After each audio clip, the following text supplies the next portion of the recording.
Yo, what's good, bro? Well, thank you. Yeah, this is the hat I've been waiting for a couple weeks now. Yeah, I designed this. You can't really see very well in the camera, but it's like a dark red acid wash distress.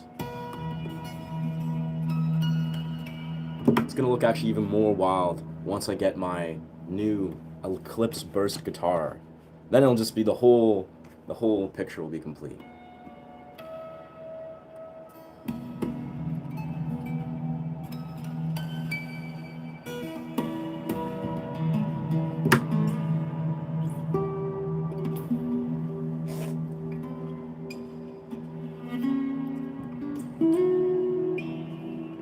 Rose in this a little bit, yeah. It's funny though. I found wearing this hat, I feel like I immediately feel like I need to rock some sort of like British accent or something, some sort of like Australian accent. It's great though.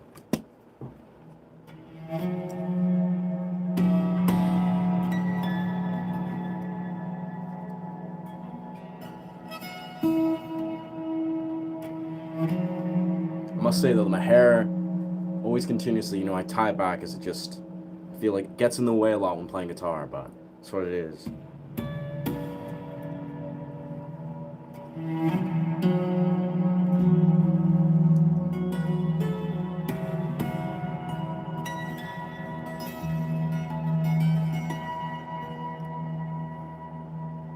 Thanks, dog.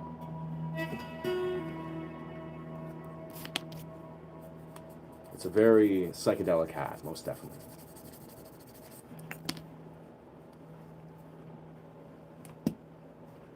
I've actually decided I'm gonna design a bandana that's like a dark red that I'm gonna wear with it. It's actually gonna look super dope.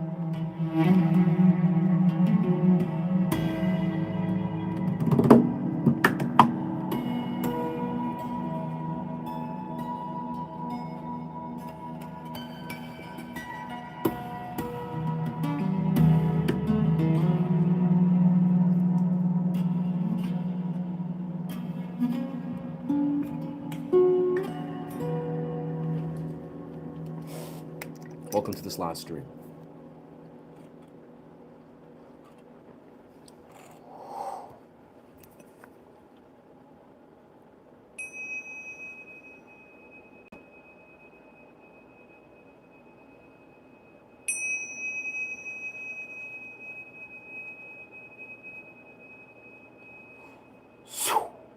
That's funny. I found myself recently, I've been looking up this language. It's actually the artist Wagal. He does this very same thing, where basically he uses Proto-Indo-European language. So it's this weird, you can probably only sort of briefly see that, but it's basically this weird ancient language. It's 5,000 years old. It's like the European language that is English, but 5,000 years ago. And I've actually found myself very drawn to trying to sort of do what Wagal does. Basically taking this ancient language, learning to sort of pronounce it, and use it to songwrite.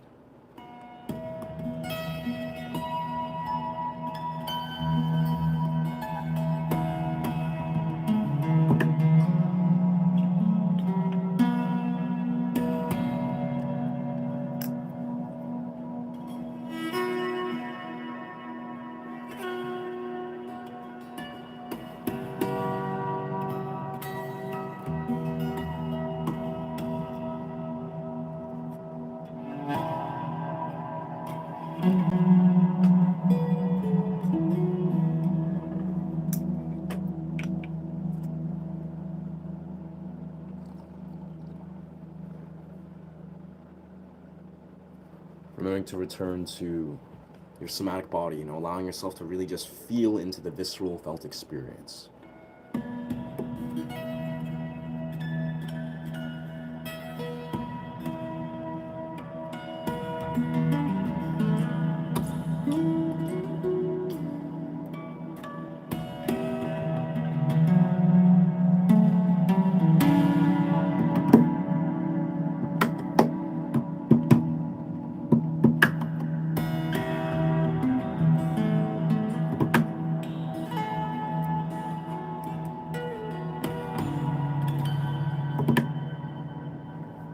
thank you. Why, thank you. Appreciate that. D underscore D underscore D G3. I'm still getting used to kind of like finding the perfect way to adjust it. But yes, it's even more beautiful in person, I must say. Like this dark acid wash red, it looks very beautiful. You can't really make it out that well through this video camera, but missed it. What was the language? Word, it's Proto-Indo-European language. It was basically the language that the English language was 5,000 years ago. So basically they did this thing apparently where they, what is it? They basically deciphered the ancient language by following the trace of the patterns of how we experience language. And then they basically discovered this language. It's like, you know, it's all these weird symbols, but it's pronounced very unique ways. Like even the word to die is mer. Alive is like gui wo tse. Life, that's life. Gui, that's gui wo tse. And basically it's like the ancient ancestors of our English world, that's the language they spoke 5,000 years ago. It's, yeah, I don't know. Personally, I found myself very attracted to, especially with the style of music that I make, basically using this ancient language to songwrite. You know, like you'd just be like, I play melodies and be like, I don't know how exactly to incorporate, maybe like,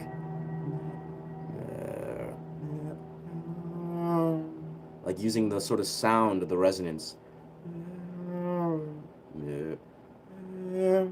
Like mer. I don't know exactly how it would work, but I'm into it though. I'm very into it. This hat suits me. Why, thank you. I feel it suits me too. I feel I gotta get used to it. Like, it suits me very well. I think it suits everything I wear, but it's like, yeah, I gotta get used to be like, okay, I'm the guy with the hat. I don't want to like draw too much attention away from, you know, the guitar, the experience here. But yeah, where to find hidden treasure? You find the hidden treasure in the dream realm, in the dream world, of course, brother. The dream world. That's where you find it. Listen to your dreams. Listen to your dreams, and they will let you decipher where you find the treasure. That's what's up, dog.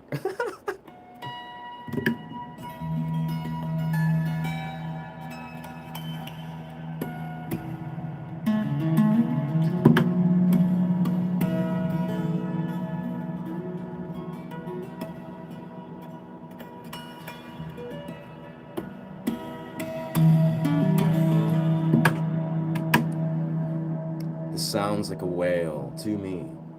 Interesting.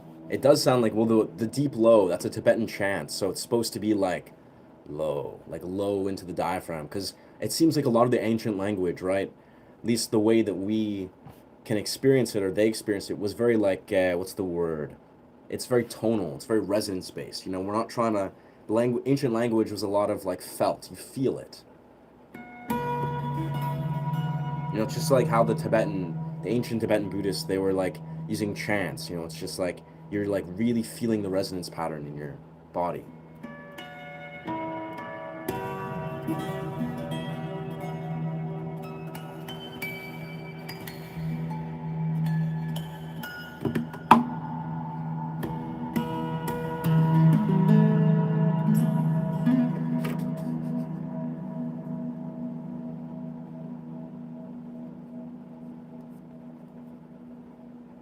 I don't know, something I just kind of a realization I had just yesterday of being like how I can incorporate this language. So it'll be tricky. It'll be interesting learning to incorporate it. But we'll see how it goes.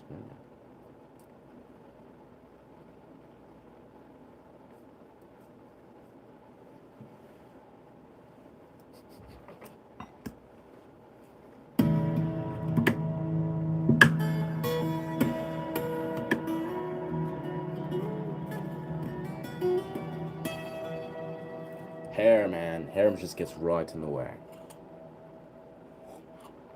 This draws quite a lot of attention. That's my thoughts. So that's the thing, is I'm probably only going to rock this hat primarily when I'm like rocking out. Like if I'm playing like an electric guitar and like shredding.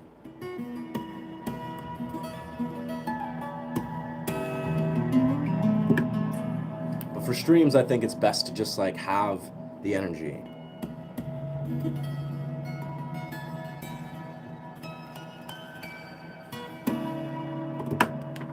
But yes, it looks beautiful, very beautiful in person.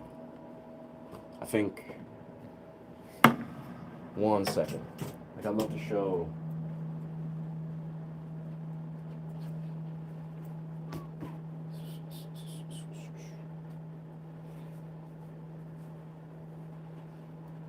I gotta tie that up.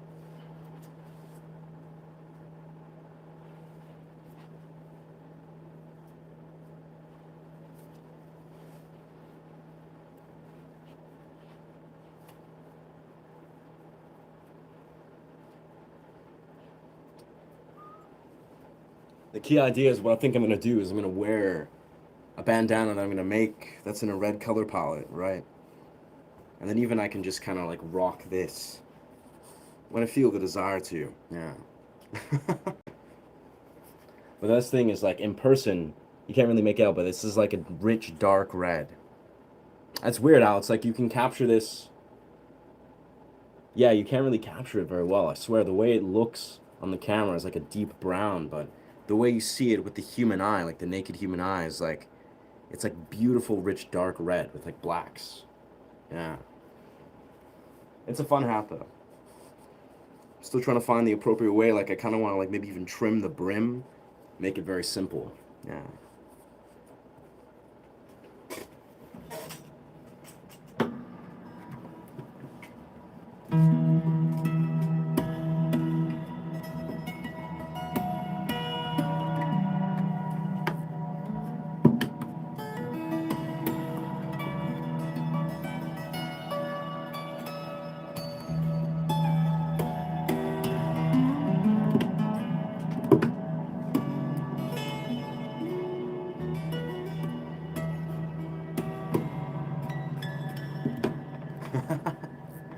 Very nice. I like both hats, to be honest. Like I'm a fan of like hats with on hats, but this hat I think is more for like performance. Like it's more be a performance hat. It's not like an everyday hat, but I might just rock it every day anyways.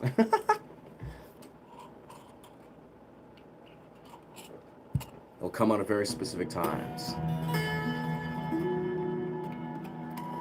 I must be ingredients though. I feel like I like the focus to be more so the music and the philosophical realms, not necessarily the hats on my head. But eventually, I feel like eventually people will get used to it. They'll be like, word.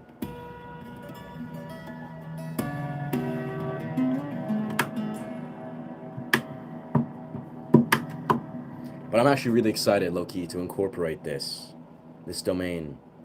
Like, it's crazy. Like, again, this is like a... To hear, close. To know, void. To recognize, void. Giner. Genios. It sounds almost like ancient Egyptian, I feel.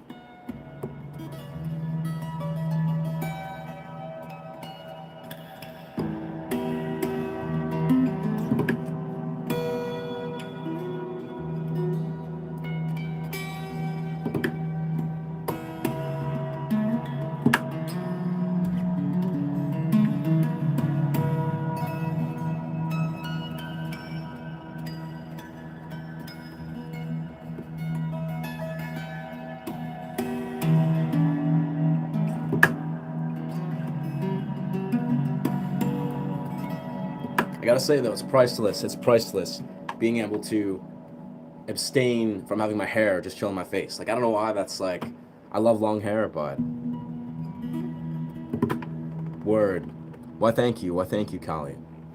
Thank you. Right now we're just doing improvisation in 432 hertz. Gnosis. Gnosis. Beautiful words. Like that's the thing I love about observing, you know, the Proto-Indo-European language, ancient languages. It's kind of like you just immediately every word is completely unique, is completely new. It just like, you know, the words that are significant to us, you know, the words like to know, to hear, to say, to think, you, me, I, like everything, to live, to die. They're all completely ancient words that almost like if we're using these ancient words, they're basically tapping into our ancient ancestors would experience these things, you know, when they would, the way they would see life like 5,000 years ago. It's just a beautiful, beautiful idea. I'm very into it.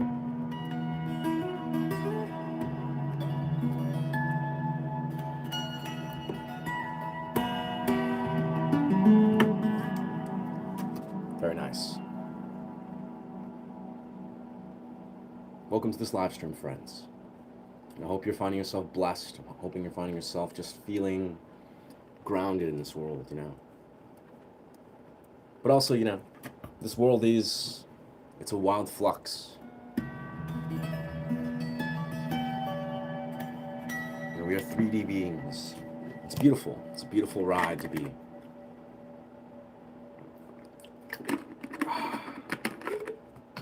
Whoa. But yes, you know, I expressed yesterday, if you guys were on my stream a lot, or the other day, I ordered my new guitar, my new Red Eclipse, Ibanez RG something, RG5, I think. Lots of numbers. Very excited though. That's gonna be a game changer. That's pretty good lighting, I'd say. Toucan. Beautiful.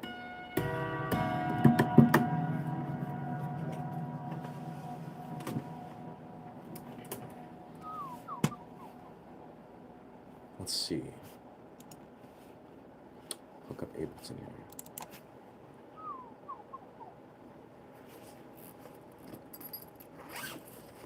Ordered on the Eclipse. Yo, that's true. That's fucking true. I ordered the Red Eclipse guitar, man. That's significant. You hit it. Hit the nail on the head. That's crazy. Yeah, Red Eclipse. Bro, isn't it a Red Eclipse? I did not do that intentionally. Truthfully, I never even thought of that. Red Eclipse burst. So wait a second now. So it's a Red Eclipse burst, yeah. What is the moon today? Red Eclipse today. What? This is insane, bro. I never thought of that at all. Like, dude, it is a blood moon total lunar eclipse. It's a blood moon eclipse, and I just ordered my freaking Red Eclipse guitar, like Red Eclipse burst. I have no that was an unconscious thing. Like, I've been looking at this guitar for weeks, but I finally ordered it. That is nuts, bro. It's blessed. It's sacredly blessed now. I can't even.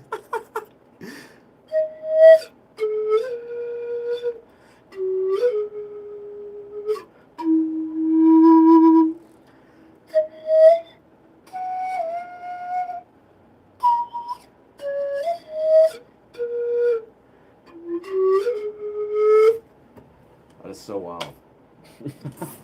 Who'd think? Yeah, literally, that's insane. I could have never planned that. Like, I never consciously even knew that there was a blood eclipse. But then I just, like, ordered this guitar. It's, you know, out to ship.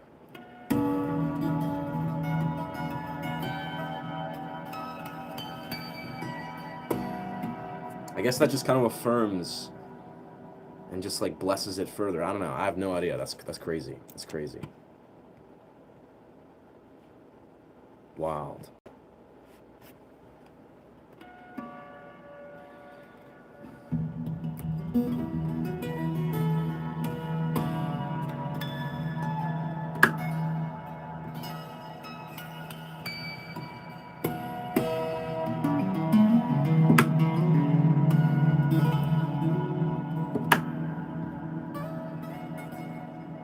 Yeah, it's almost like in the most, I don't know, the most evident way, it's like a divine confirmation that this was the guitar I was meant to have. Very weird. I mean, it's like, kind of sounds almost like, what's the word? Kind of esoteric to say that, but I unconsciously, like, I've been looking to this guitar for months, if not longer, and I just ordered it. And I ordered it yesterday, it's being shipped out to me today, and there's a blood eclipse today. That's just...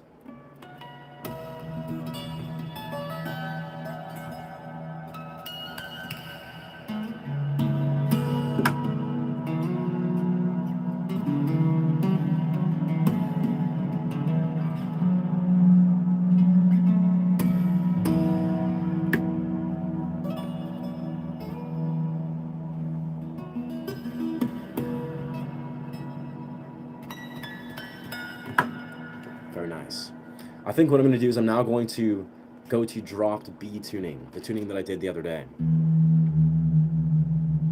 Very weird, very beautiful tuning. But it's the one that I credit, it's an alternate tuning. So let's see how this goes.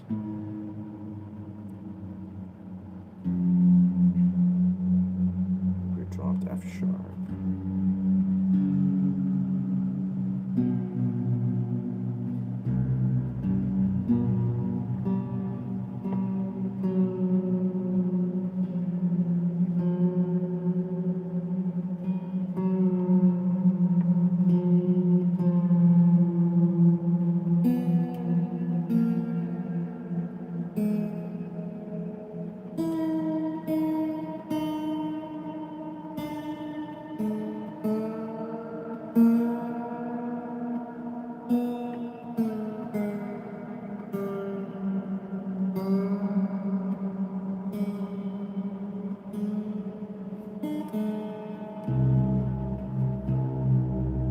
It's gonna sound like nothing for a whole hot minute.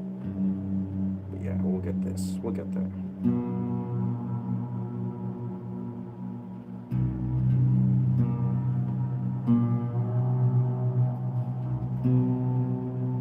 Rise the second B.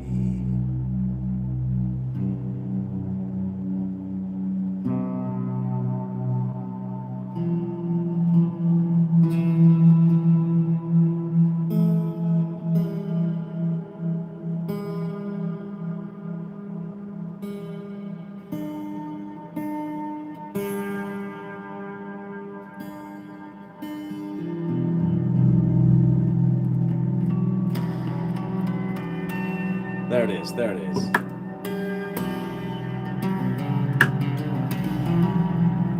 Let's master that just a little bit.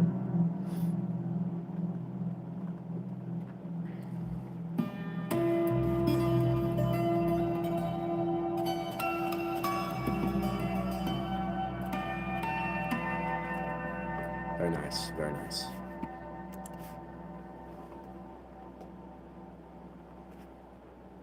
That seems very natural. That seems natural.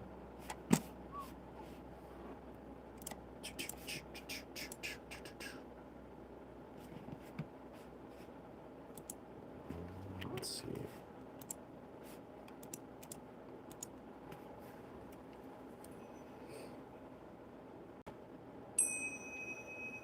Radically affects the solar plexus.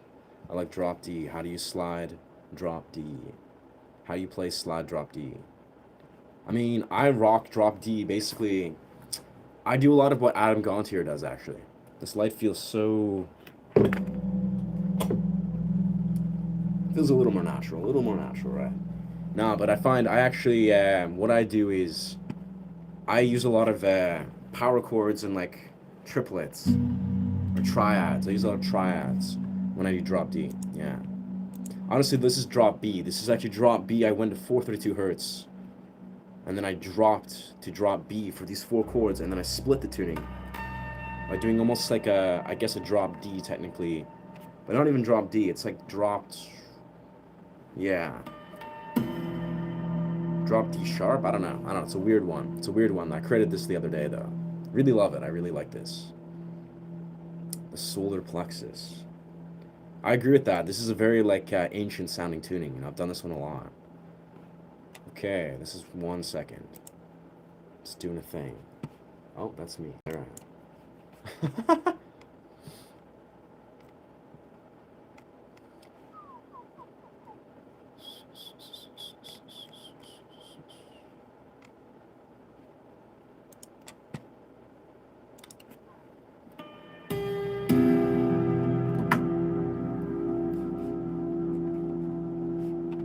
Beautiful, beautiful.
bit more rose in for that.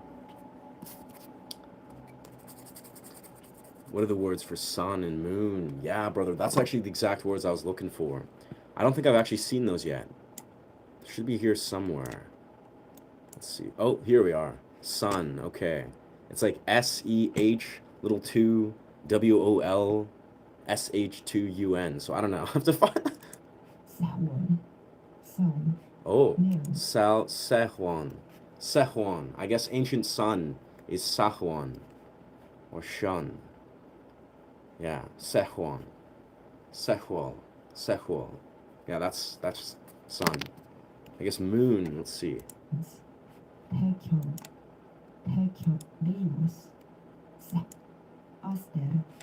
Aster.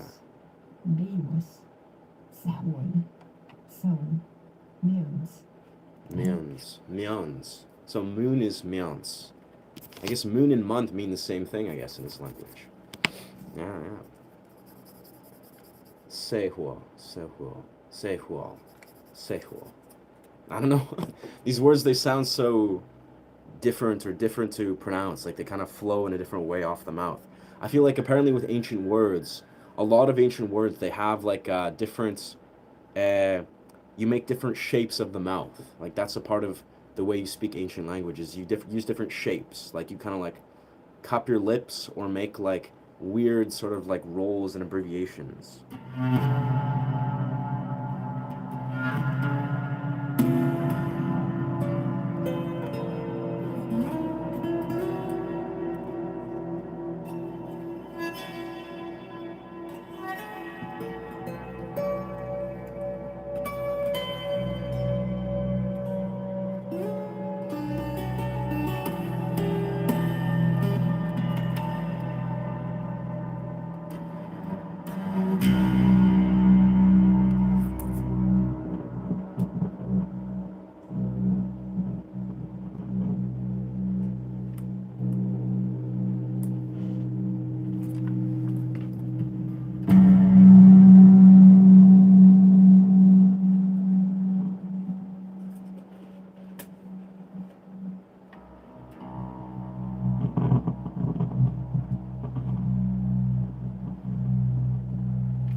Gotta sort of master the sound there a bit.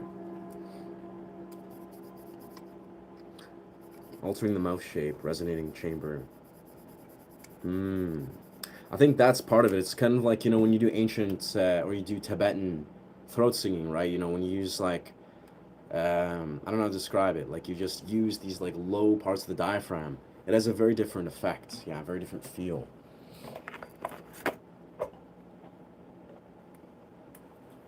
Sure.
Wow. It's been so weird though. I found the last few days I actually haven't done any cold plunges, which is kind of bizarre considering I was doing them for 40 days straight. But very much happy I just bought a Martin D28. Yo, that's dope as fuck. That's awesome, bro. I was actually just telling this, or talking about this the other day with my partner, where it's like, I swear, getting a new guitar, it almost feels like a fever dream, or it's kind of like surreal. Like you can't really process the actual impact of having a new guitar. It's kind of like, you think about it, like, wow, I just purchased this guitar, but what is actually going to happen once you have this guitar? Like the burst of creative momentum, that's only something that you can feel once you have the guitar.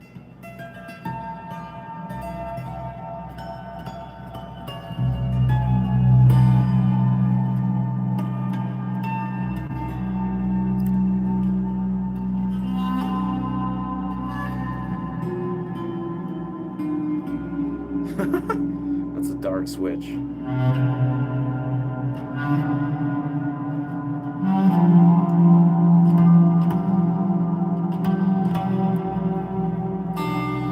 Ooh, making mistakes.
I find it's very, very easy to make mistakes in this alternate tuning where it's like I gotta recalibrate this.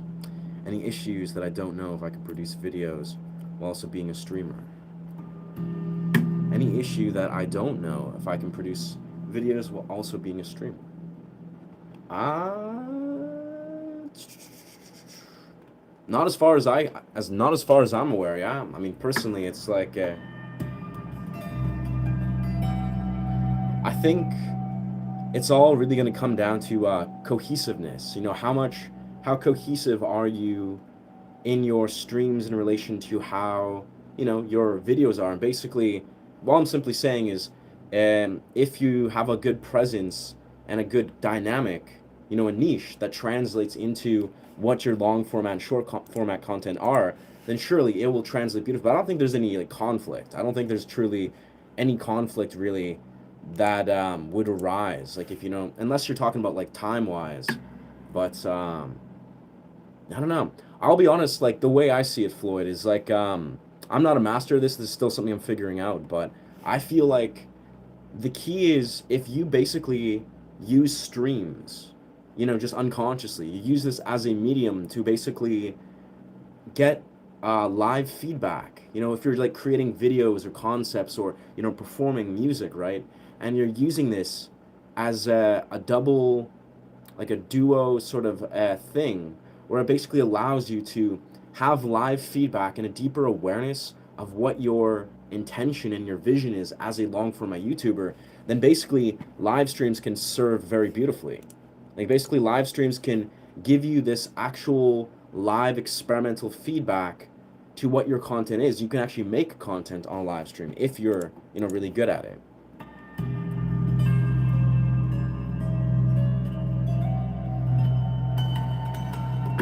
Yeah. I don't know if I can stream and produce videos also. I mean, this is the thing. Absolutely. Like, if you're talking about the process of like trying to juggle your time, of course, gauge your time, gauge your energy. Like, I'll be real here is I've expressed this many times is you cannot succeed as a YouTuber, a streamer, or whatever if you're burning yourself out. You know, if you're energetically or emotionally burning yourself out, you have to honor yourself. You have to honor your body, your boundaries. That's first and foremost. So no matter what, honor that. If you feel like you're like, wow, I don't know if I can balance these two because doing them both is not translating well, then honor that. But I think that you're going to realize in the larger context, like the key is not necessarily be a streamer or be a video producer, right? It's to succeed and successfully grow your YouTube channel. So what I would advocate is both are powerful tools that will grow your channel. If you can successfully flow, your energy into one or the other or both in an intelligent way that grows your channel, that is the key. That's always going to be the key, the intention. It's not necessarily, you don't have to be a streamer. You don't have to be a long form. You probably want to be a long form YouTuber. Everybody does. And Shorts is also a tool that, helps you grow your channel as a whole. But it's basically like the key is always growth.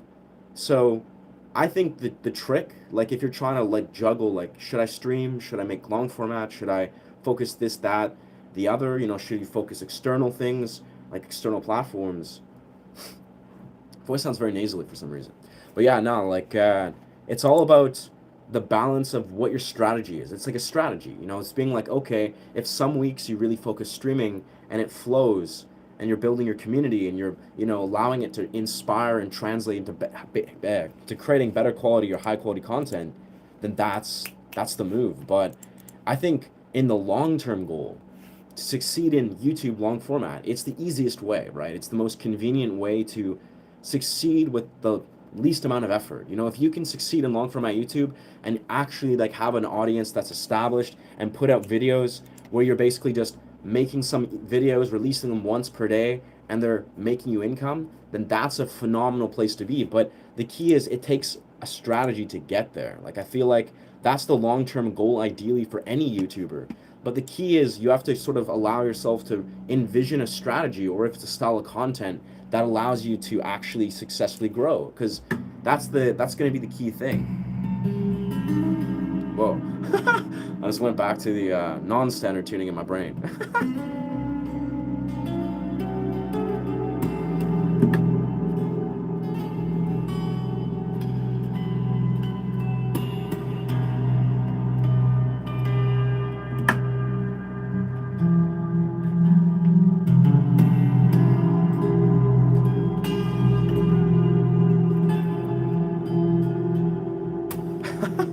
I'm botching these scales, ladies and gentlemen. Just botching these scales. But again, like the thing, Floyd, like among all things, 1000%. I feel like I need to blow my nose. I'm feeling this like nasally hum. It's weird. One sec. Okay. That bass note just goes through.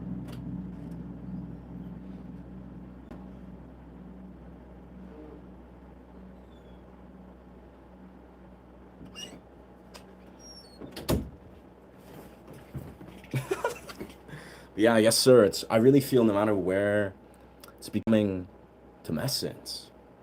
You're growing right now. Whoa. I don't know what you mean, but thank you for sharing, Doc.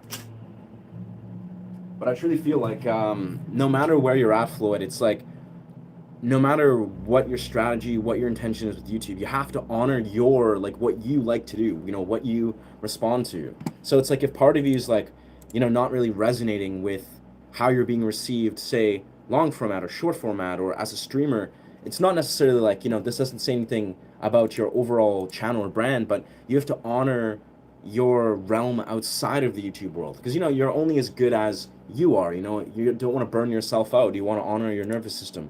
For me, if I'm like feeling like I got to recalibrate, take a step back, focus on the real world, I'll take like a week off of YouTube and barely focus it, hands down. Like I've already actually been like organically disconnecting. Instead of doing 3 streams a day, maybe I'll do one good stream, like, all right, that was good, and then I'll just take a step back, because yeah, you gotta live in the real world naturally. Like you gotta like honor you know, your health and what's going on in the real world.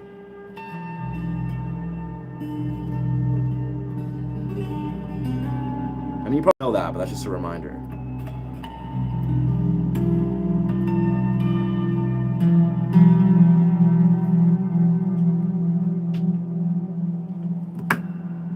Everclear. Everclear. Like Everclear vodka? I have no idea, brother.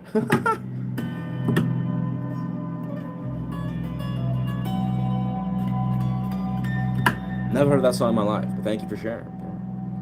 I'm curious what that word means. I have an idea. Tumescent. Tumescent. Tumescent. Tumescent. Whoa. You're swole. Okay. Oh, I see. I see. That's crazy, dog.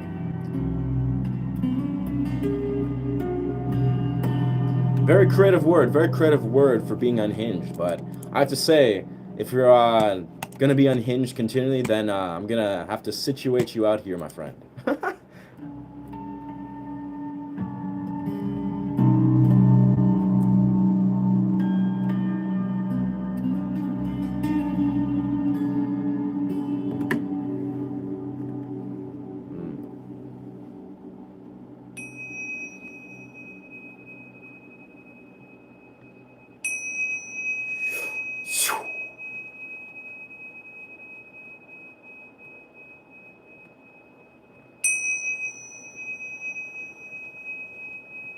You know, I found myself the other day.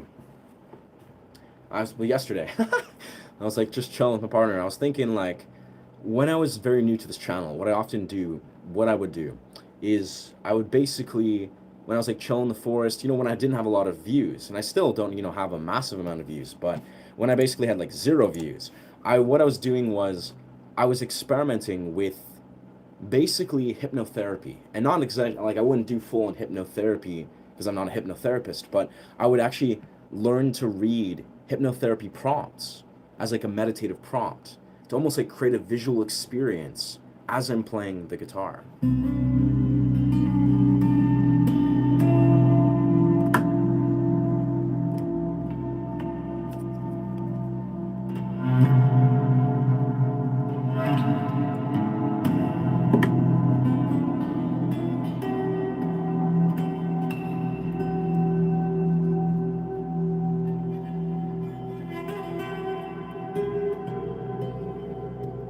But yeah, I found myself increasingly attracted to trying to do that.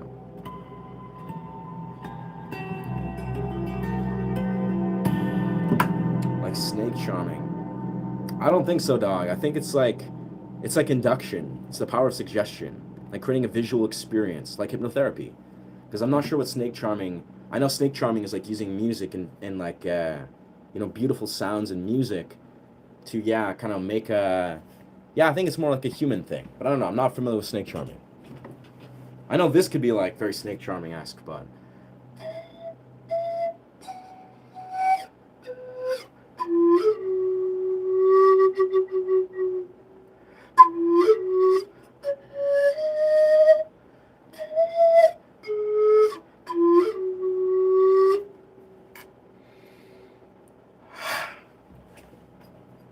yeah, no, but it's basically like, for example, it'd be like,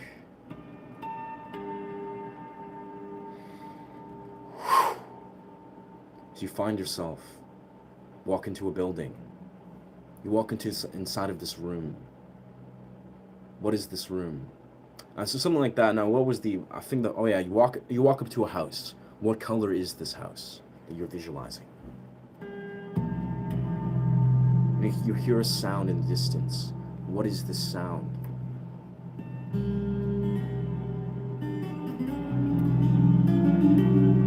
I think I'd have to develop a very deep prompt. No, sir, I have no idea how to perform, or Miss Jolly, I have no idea how to perform Justin Bieber. I think we're gonna keep it that way. Nothing against Justin, he seems like a really cool guy, but not my musical taste.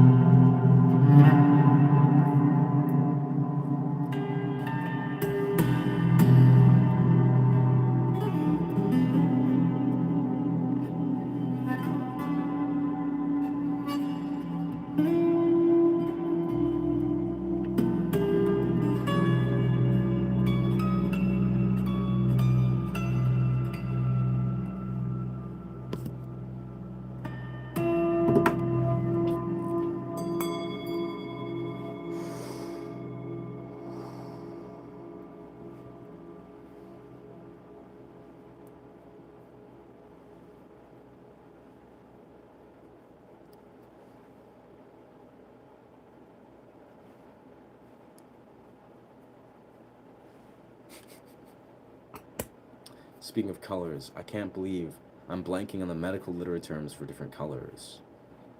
The medical term, like a hue? I have no idea. Like, no idea. No, I've never really thought of that. Can't believe I'm blanking on the medical literary term for different colors. I don't know. No idea. I think my brain is a bit sleep deprived in some regard, but I'm gonna grab myself some cacao and play some piano with you guys for a moment here, because this feels like the move. Yes, sir. Yes, sir. Gonna get some cacao.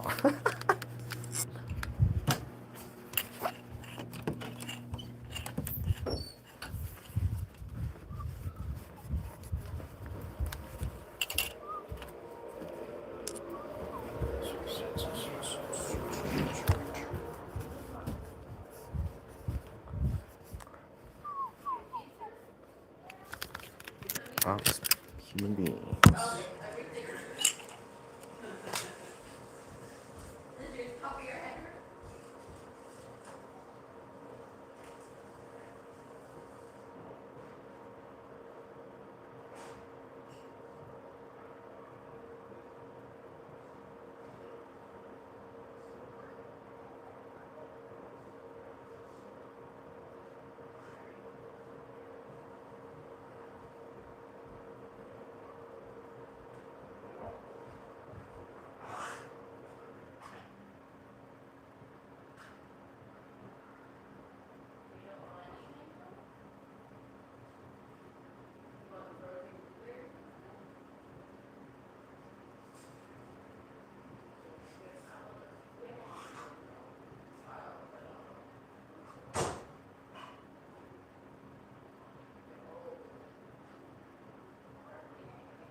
All right.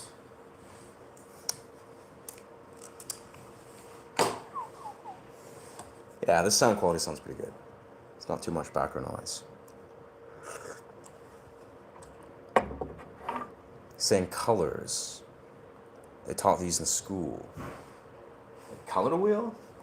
I'm assuming you mean like, I don't know, the hues? Yeah, I don't know, I'm lost.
Dying.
Let's go to a happier dimension.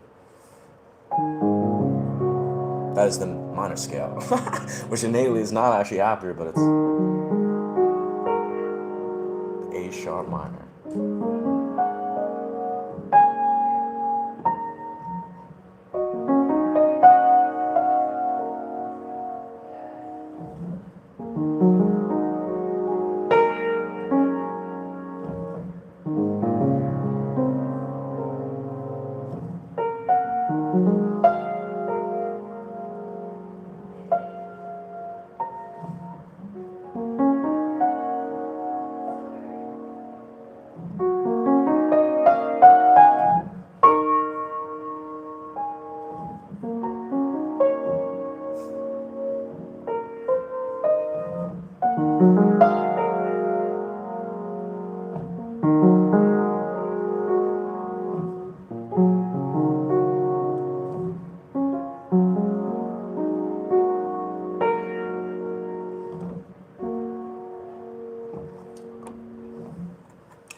Milano.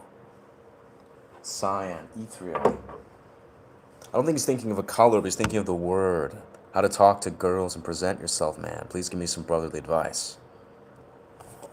I would be happy to give you some advice about that, brother.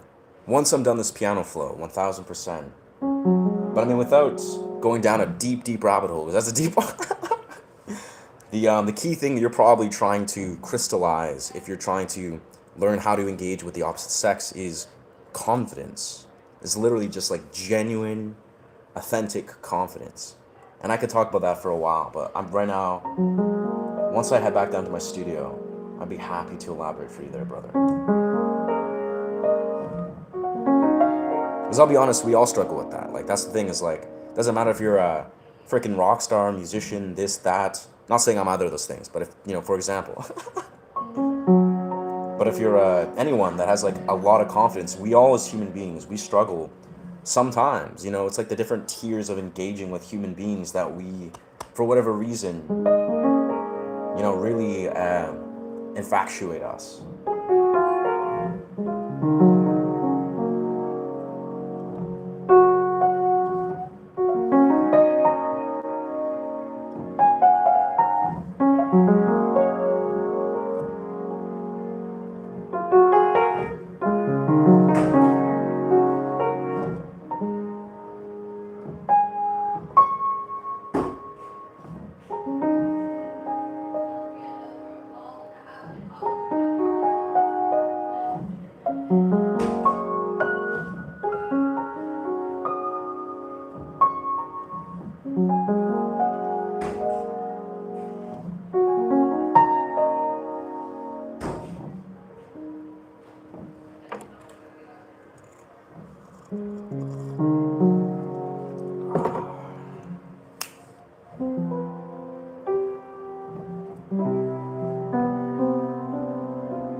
I'm just loving the piano today. Just loving it. But anyway, that class was awful. Talking about colors? Color class? What? Art class? You're saying art class was awful? I think that was the best class, if I remember correctly. All right. Well, that was a beautiful breather. Get some cacao, play some piano. Unfortunately, the sounds of the human being household were kind of, I don't know if you guys are hearing that. There was like, babies, human beings. I just gotta figure out the way to wear this hat where it feels like comfortable, but not too ambiguous, not too psychedelic. Unless I'm on psychedelics, then that hat will come out. So medical terminology, no medical terminology. What? Medical terminology. Formal literary form of colors. Man, that is so, I don't know. That doesn't sound very useful, I'll be honest here. But yeah, for Beast had a question, which, I'm not an expert. Strangely enough, I have a lot of people ask me this stuff, like mainly in real life. But yo, check this out, by the way. This is the dice. This is a dice that I bought. I call it the Chaos dice. Basically, it's just a dice, but I'm gonna use it to kind of like improvise and do random stuff. I don't know. We'll see. But yeah, man. So the homie's asking about advice about what? Let's see the exact wording here. So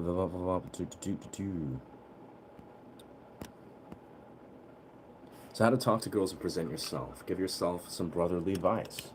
Okay, well, I mean, talking to the opposite sex, like, let's be real here. One part of it is, it's obviously about communication. Like, how effective can you communicate yourself? But obviously, when we're talking about talking to the opposite sex, like, we're assuming, you're in some sort of romantic context or some context where you can show romantic intent, right?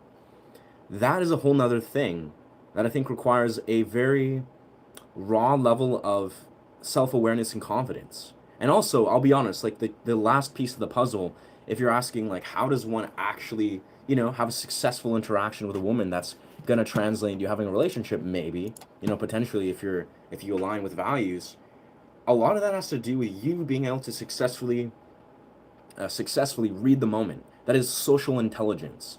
You have to basically learn how to be socially intelligent in moments where that matters. And what that really means is basically you have to allow yourself to, interject yourself into situations where you're going to be uncomfortable. Maybe you're on a beach, maybe you're on a dance floor. I'll be perfectly honest, like I'll be full disclosure, I've talked about this once or twice. There is a time and place to meet, the opposite sex. Like historically, all the partners that I've had in the last like 2-3 years that have really powerfully resonated with me. These are not women that I'll meet on a dating app or some sort of, weird club setting. I mean, I meet them at raves sometimes or ecstatic dances or, really like intricate bass music places or beaches or random places. But what I'm simply saying is, for one, you have to be in the real world. Like, let's be real here. The first key piece of why you probably don't believe that you have a competent or confident presence with the opposite sex is because you've been programmed to believe that a dating app or some sort of, let's not even use dating apps, let's talk about social media, let's talk about how you may believe that your level of how you're received on some sort of social media platform, and maybe dating app is something used. Dating apps are trash. Like, I'll be real here, they have a application, they're a tool, but not a very good one. But what I'm simply saying, yeah, this is a deep, yeah, gotta go out there, but I haven't. Yeah, well, I'll say a few things, and I'll keep this very brief, because this is a channel about music, but you need to meet people in the real world. You need to go into the universe, into the real world. This is where discomfort arises, but this is also where you will align yourself with potential partners that are on a completely different level of alignment than you could ever imagine. This is the nature of it. It's the universe. The universe will align you in ways that a dating app algorithm has no ability to do so. So that's the first thing, right? That's the first piece of it. But beyond that, there's a lot of different nuances that will simply come down to, again, like I said at the very start, is communication. You need to understand this doesn't have to, this doesn't even have to apply strictly to, engaging with the opposite sex. This is about communication as a whole. If you're wanting to create a YouTube channel, if you want to, I don't know, communicate your professionalism to some sort of new job or business that you're building, if you want to communicate to your friends or communicate to yourself or communicate with the universe, communication is literally everything. And this is the essence of it, is basically what I'm saying is there is a unique level of social dynamic that all is rooted in communication that you have to exercise. Basically, this is the way I like to look at it, is dating, attracting a partner, even just potentially going through the process. It's an art form. The way I see it is as an art form. It's like, you learn to play the guitar, right? You pick up a guitar and, you suck at it first, and eventually, after years and years of practice, you learn how to do this, right? Let's be real here. Dating is not a thing where you just stumble ass backwards into your perfect partner. That's an illusion. A lot of people, for whatever reason, they can't accept that. A lot of women, unfortunately, that I've kind of come across, they're in this weird mentality where they think they're just gonna have the universe present them some perfect partner. But anyways, what I'm simply saying is it's an art form. It's an art form. How do you develop this? You have to go out there and do it. You have to develop the skill set that is dating. And a lot of people, for whatever reason, they don't get that. Like, they don't really process that. It's like, how do you get better at dating? You go out and date. You try, you fail. You try, you fail. Right? Not the funnest thing in the world. Hell, it's probably the most vulnerable, difficult thing for many people. But the fact of the matter is, one, you have to put yourself out of your comfort zone, experience the opposite sex and just human beings in the real world, inevitably. And then you have to refine the art of dating. Now, you're probably more relating to how does this actually, what does this look like in real world application? For me personally, again, I meet women on the dance floor. All the partners I've ever had is I meet them dancing while having fun, while, really just like embodying my fullest embodiment of myself. I just have fun. I'm having, I'm leading with a joyful presence, and I just meet human beings very organically on the dance floor. So there's various different ways. It doesn't have to be a dance floor at a rave. For me, that's my style of music. That's my taste in, various things. But yeah, bro, it's like, if you can, for one, learn to understand the art of dating, be a student of the social dynamics of dating. That is a major step forward. Is you gotta like almost be a student of the art of dating, and even further, being a student of like learning to honor and really just appreciate the opposite sex in a very healthy, and I'd say very self-aware way. Because that's a weird parallel. Like, this is a long piece of it. Some females be attracted to me. Well, that means you sit in the category of what I'm just expressing, is long before you are trying to date or do whatever you're trying to do, you gotta learn to actually basically flip your narrative in learning to actually appreciate the opposite sex. That is feminine energy. If you're a man and you're trying to, it's almost like on some level, a lot of men, for whatever reason, they think on some level, oh yeah, like I'm really drawn to, I'm attracted to, I'm infatuated, with women. But are you really? Like, do you actually honor them, their essence, and not in a way where you're fixated on them? No, it's just on a way, do you actually, like, on the deepest level, have their best interest? Do you have good intentions? Are you aware of your intentions? Are you aware of what you desire to bring to a healthy, integrated relationship? Like, all of these things matter, right? If you're on some unconscious level, you're like, yeah, I love women, but then you're like treating them like garbage and, acting toxic, and you have some weird disintegrated level of like compulsivity on there, you don't actually like woman. You don't actually even honor, you don't actually offer anything to this relationship. And if that's the case, that's okay. This means you have to go on a quest of self-exploration to learn what it actually means to honor the feminine presence. And trust me, this is the key thing, is in the modern society, I'm not going to speak for you guys, I don't know you, but a lot of men, unfortunately, were very deeply programmed. You have a lot of programming that you got to be honest with, you got to sit with, you got to realize, how you can basically become self-aware and be, what, how can I step outside of this programming and actually let myself align with, a healthy partnership. It's weird. Again, this is a very nuanced thing, but Yeah, long story short, you got to be confident. You got to have strong communication. You got to want to be a student of the art form of dating. And I'll be honest, it's not even about just dating. It's about being a student of social dynamics, right? You know, you want to be open to studying humans, you know, the social dynamics of interacting with humans. That's the thing that's like a very beautiful, very endless thing. You know, if you find yourself in a social context and for whatever reason you don't find yourself really like be able to hold space for other human beings, you know, have deep conversations, being able to like really appreciate the presence of other human beings that are, you know, aligned with you. That's a thing that you'll want to develop. Like, you know, that's just community 101.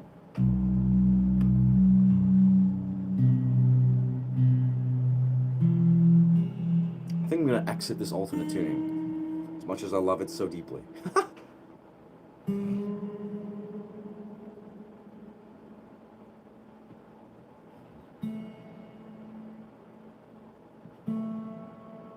But yeah, like honestly, in the simplest level, like I'll be perfectly clear. Not all games, not all gamers. Gamers suck, and they don't want. Yeah, you're Darshan. You're opening up another whole rabbit hole, a bag of worms, if you will. But I don't know. I played video games as a kid, and I don't play anymore. You know, I'm a strong believer in that life is the most exquisite and beautiful video game. And my video game is guitar. My video game is freeform dancing. Like that's, you know, strength training, dopamine mechanics. That's a real video game, in my opinion.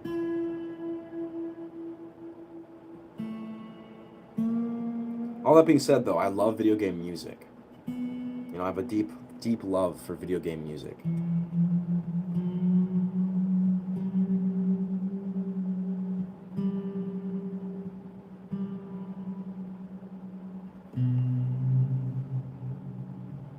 All right, we're just about back in standard tuning. Let's go.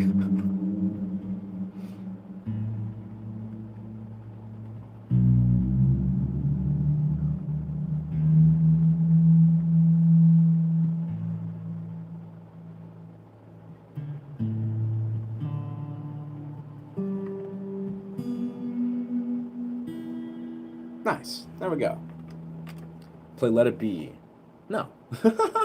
I'm assuming, I think if you're talking about Let It Be, that sounds like, what's that word? Something about religion or something? I have no idea. I have no idea what, I think it's like a religious song. I'm also not a cover artist, but I appreciate the interest. Yeah. Anyways, back to this regular programming, friends.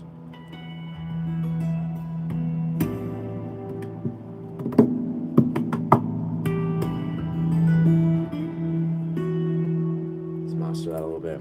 Yeah, but I mean, honestly, my honest opinion on video games is, I think a lot of people, sadly, they don't realize basically simple dopamine mechanics. Like, you know, it's almost like if you can play a video game and also live a fulfilling, abundant life, you know, go for it. Go for it, my guy, or whatever. But most people, that's unfortunately not the case. There wasn't any urge to meet a girl, though.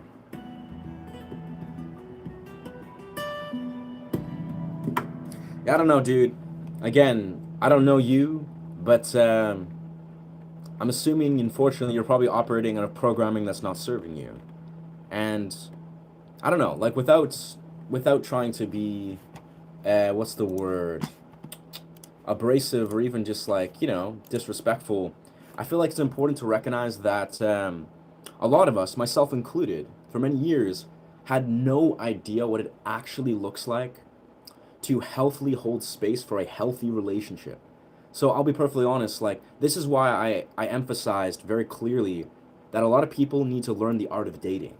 Why do you need to learn the art of dating? Is because a lot of you, you're probably operating out of this weird sort of like maladaptive, you know, neglected, communicative sort of place where you don't even understand how to hold space for a healthy relationship, even if it just like, you know, hit you in the face. Like, you know, if your perfect partner walked up to you in some sort of context and you looked at them like, wow, what an angel, like what a beautiful, extraordinary being. Most people, their communication skills and their awareness of how dating works is so dog shit that even if their perfect partner was just presented from them in front of them, not only do they not have the self-awareness to navigate that, maybe they're not even, they're not in this place where they honor themselves enough to even begin to engage in that. And it's a lot of narratives, but it's a sad reality where it's like there probably is like an extraordinary human being out there that compliments you, that, honors you, that loves you for who you are. Like, this is inevitable. There's a fucking billion, I don't even know how many humans, there's billions of humans, right? So it's inevitable. There's a partner that complements your energy and they really like honor it. But the fact of the matter is, you yourself, as a man, it is on you to really just take into your own hands your ability to hold space for the feminine. And doing that is also understanding how to navigate the realms of how to date. You don't just stumble ass backwards and be like, wow, I'm a masterful communicator and I understand this, that, the other about dating. No, you gotta do the hard way. You gotta try, fail, try, fail, try, fail. You gotta put yourself out there. And if people aren't doing that, no wonder you're looking in your life like, man, like the opposite sex is garbage, or wow, there's no healthy partners or blah blah out there. No, it's probably you. It's 1000% probably your perception and your inability to hold space. And it's a kind of a brutally honest reality, but I don't know. I like to be honest. Like, I don't like to sugarcoat things. And I'll be honest, full circle, what I'm doing right here, you have to realize the way to actually navigate a successful relationship is to have uncomfortable conversations. Like, this is a weird reality, is like a lot of people, for whatever reason, man and woman, it's okay, they often try to like tiptoe around having uncomfortable conversations. But the key to nurturing a very healthy relationship and even beyond is actually being able to have healthy, very direct, very open and direct communication and conversations. I'm not saying that like I'm a master of that, but I'm on my way. It's good to be direct sometimes. Look at levels. Do we human beings look at levels? Do you mean like perceived value, or how we try to quantify each other? Or do you mean like the standards that we unconsciously project on people that we either meet or don't meet? Because yes, we do project standards on people. And before we even find someone that's like in our sphere, we as a human being are projecting our internal standards. And I'll be perfectly honest, this happens in everything in life. Whether you think, wow, I deserve to be a rock star or an actor or, I don't know, some sort of rocket scientist, whatever you want to do, I don't know. It's like, I think it's important in life to have extremely high standards in everything in life. Whether you look at like what your career is, what your love life is, maybe what your fitness training facility is, like a martial art gym, right? I think too many people, we look at our lives and we don't realize how much we're compromising our life, like the standards of our life. And romantic partners are literally a reflection of that.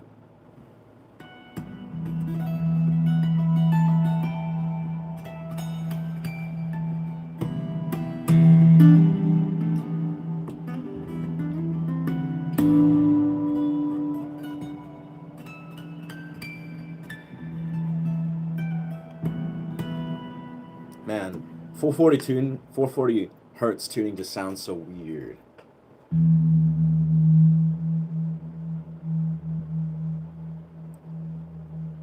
We're gonna go back to 432.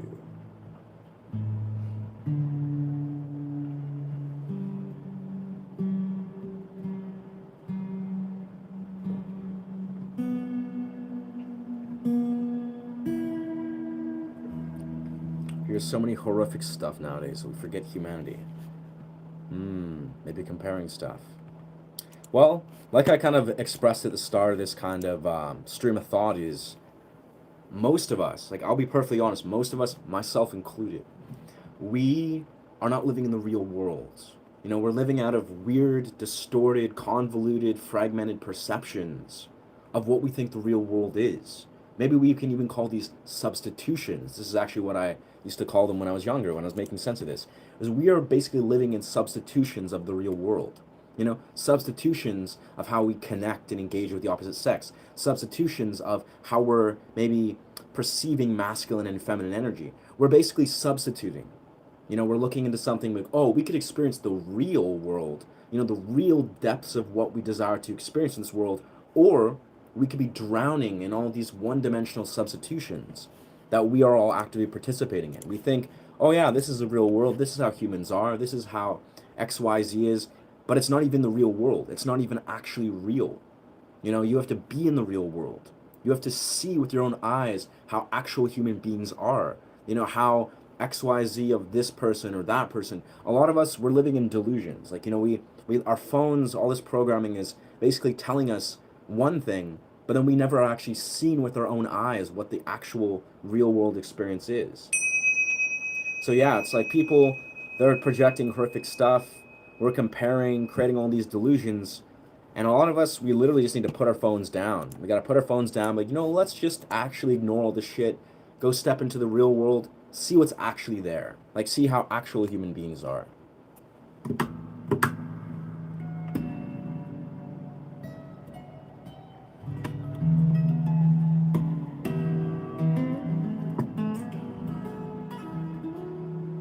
Yeah, when you sing and play, people are so touched and attracted. Yeah, bro, that's the thing is, if we're talking about like the truest level of just connecting humans, yeah, like when a person sings, when you just play guitar, you just pour your soul out, right? You're just being real, and that is universally attractive. That's a thing that I think that penetrates through a lot of people's weird fear-based narratives. Why? Because you're being vulnerable. Like when you sing, more than not, you're being vulnerable. When you're putting yourself out there, you're being vulnerable. Vulnerable is beautiful. A lot of people, especially as men, we think being vulnerable is some sort of weird, I don't know, twisted around, I don't know, dimension of something. But the idea is, if you want to connect with human beings, if you want to like connect with the opposite sex, like in an authentic level, and it's coming from a healthy, rooted, intentional place, let yourself be authentically vulnerable. Like let yourself actually engage in like, singing in public or performing in public or pouring your heart out. It's like these are things that are healthy when you put these things in perspective.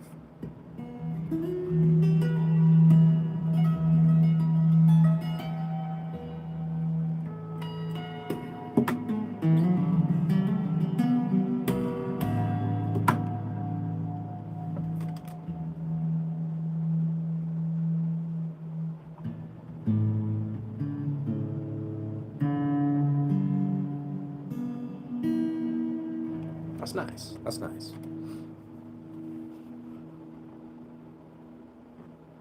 Sweet. I said when we try to speak with a woman, we get nervous 70% of the time. It's also some society sees a male and female interact, but society doesn't accept it. I mean, sure. Again, this the thing is, bro. If you are, like, let's be real here. If you're generally pushing yourself out of your comfort zone on a regular basis, you won't fear discomfort. This is the bizarre thing, and I mean, I won't go too deep of a rabbit hole or go on too deep of a tangent, but if you're a person that goes out into the real world, I go to raves a lot. I don't do drugs per se. I haven't done drugs in 11 years or anything that's beyond sobriety. I drink sometimes, but not when I go out. But the idea is, if you go to a show, a rave, right? It's a show of one of your favorite headliners. For me, I love this style of music. You are going to find yourself surrounded by extraordinary, beautiful women everywhere. Beautiful human beings of all sorts. But, you're sitting here surrounded by, like, these incredible human beings. More than not. Like, that's what happens, right? And if you push yourself out of your comfort zone, you go and engage with them. Maybe you dance with them. Maybe you connect. You really are, like, honoring your intuition of what you feel like you're attracted to. Because that's another thing is, a lot of people, I think they fail to actually navigate the nuances of a social dynamic. If you're on a dance floor, yeah, you probably shouldn't be like fixated on trying to engage in the opposite sex. Like if you're coming from this weird, like desperate, confused, like unconscious energy, of course, you're not gonna attract many healthy interactions, if not any. But if you come from a place where you're having fun, You know, you're confident within yourself, you're enjoying the music, you're enjoying the interactions, you're, you know, just interacting with humans, you're appreciating the experience, you're being present.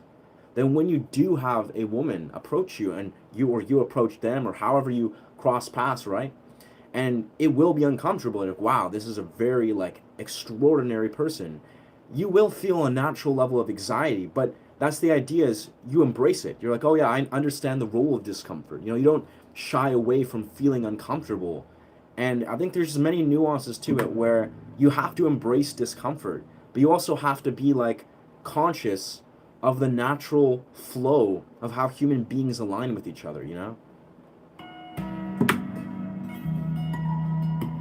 And two, like, this is the key thing. Like, I'll kind of summarize this in some simple way. Where's my hydration? There it is. But in the simplest, right, you know, this is, I speak of this very openly on my channel, right? Because I do lots of cold plunges. I spend a lot of time training different movement practices, but the key thing with engaging within anything that's uncomfortable, but of course this relates to engaging in the opposite sex, is you have to have a regulated nervous system. You need to have a regulated nervous system. If you approach a woman, of course any different person, right, and you have a dysregulated nervous system, like a dysregulated nervous system, you genuinely, like, every part of your micro expressions is off, you don't feel calm, you don't feel collected, you don't feel, you know, just really just rooted in your being, that is going to it's going to adversely affect the interaction, no matter what you say, no matter what you do. Now obviously it's not the end of the world, but the nature of it is, the core reason why you're probably not finding yourself, you know, have success in just human interaction as a whole, is probably because most people, they come from a very dysregulated nervous system, right? You know, their nervous system is compromised, it's stressed, it's, you know, holding all this kind of like tension and all these different things that is not serving it. And that's the thing, is the difference between someone who's like confident, who's calm, who's collected, who's able to be present and self-aware in the situation, is someone who has a regulated nervous system. So you can think of all a billion things of why or why not. Like what you're talking about right now, a lot of it, these are social nuances. These are things that can go any given which way, depending on how confident you are, depending on how regulated you are as a man. Like a lot of these things you're talking about, like, but this and that, it's like none of these things actually matter if you are a confident, regulated, present man in the moment. Like really, it's like these are deeper things that don't have a lot to do with the opposite sex. It reflects on that. But these are things that you have to cultivate as a man that far supersede just engaging with the opposite sex. That's why, like, in the simplest, right, like, let's be real here. You probably shouldn't be trying to date unless you've actually, like, developed yourself. You've actually worked on yourself. You've actually gone through the effort of, like, you know, training your mind, your body, your psychology. Like, you should be doing, like, you should really be showing up as the best version of yourself if you actually expect to begin to engage in a healthy, you know, dating model. But anyways, this is a thing you can talk about forever, but it's not very comprehensive to this channel, I would say. We try to speak the woman so that no.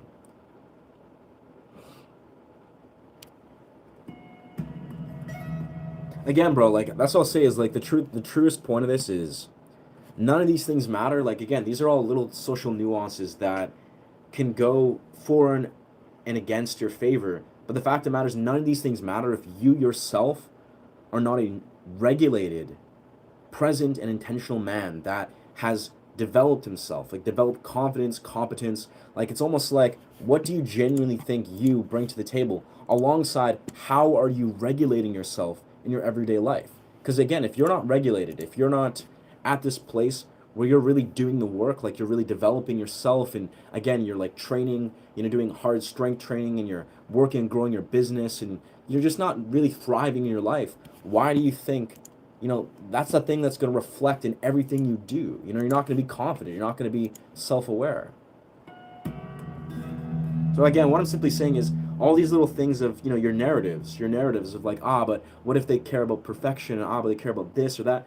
These are all nuances that literally can go either way. Like, if you believe in the moment you can't be confident, you can't hold space, you know, effectively, you don't have a regulated nervous system, then sure, you can, you know, you'll fall into the worst narrative, that will project outwards, and then, you know, any given conception you'll have of creating a healthy, regulated interaction will just blow up in smoke. On the same side of the thing, if in the moment you are regulated, you are present, you know, and this far supersedes just the interaction itself. This is the thing you have to ingrain. Then yes, this will transcend all these little nuances of what you think matter. It's all about your presence, my guy. If you're present, regulated, and you really like lead with that, you can transcend all these weird little nuances that society will try to tell you. It's like, but it's this and it's that, and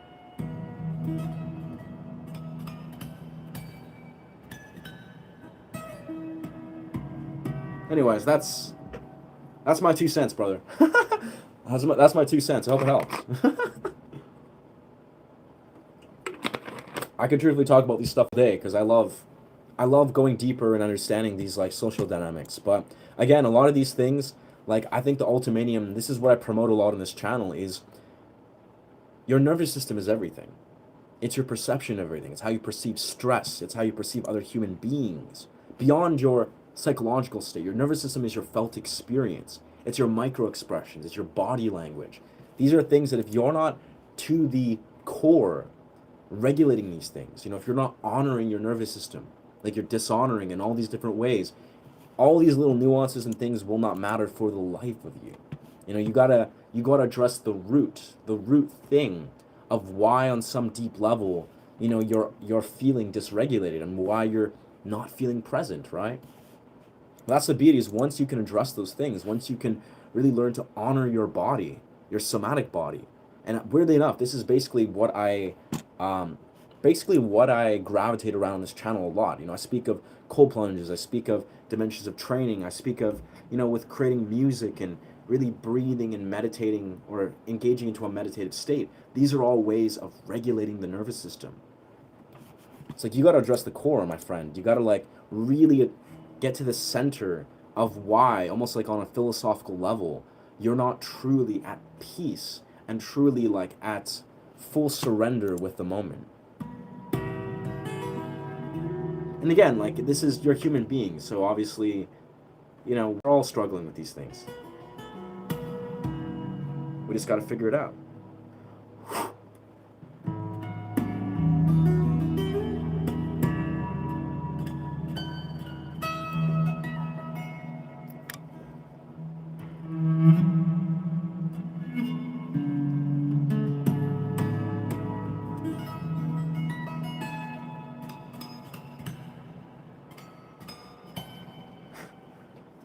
Use the rosin a bit more. Do I do meditation? I do some meditation. I primarily do Qigong. Often when I do strength training and movement and mobility training, I do Qigong. But yeah. Food for thought, dog. Again, like, I like to keep it real on this channel where, you know, I'm just trying to be present with what is authentic to me. You know, if we are just another human being, like, I'm basically offering the same level of presence and dialogue that I would to, you know, a friend or even just a person that I met, you know, at a show or on the street. I'm just like, hey, let's hold space. Let's talk about, like, let's be real with what's going on. You know, one human being to another human being. Like, what is your honest thoughts about this, that, the other? It's like, this is just, that's just literally what I'm doing. I'm not thinking too much. I'm just intuitively sharing my honest opinion.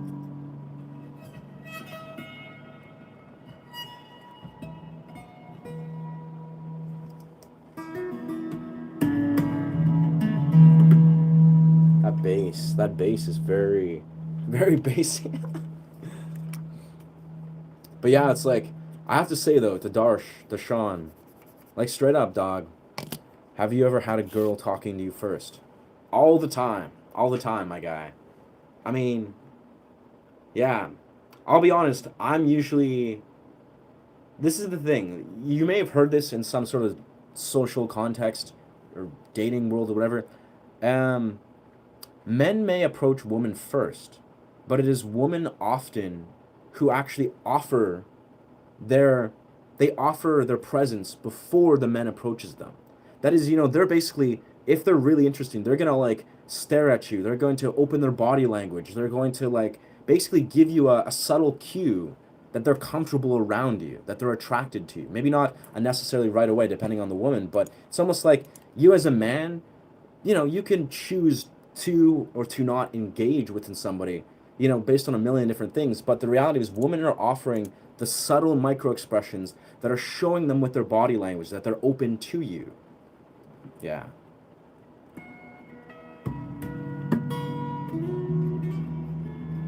How do females look at weakness? I mean, females are biologically and evolutionarily programmed to seek strength and confidence. So weakness isn't like the end of the world. Like most women, if they're competent, they confide in you and they know your character and your values and your intentions.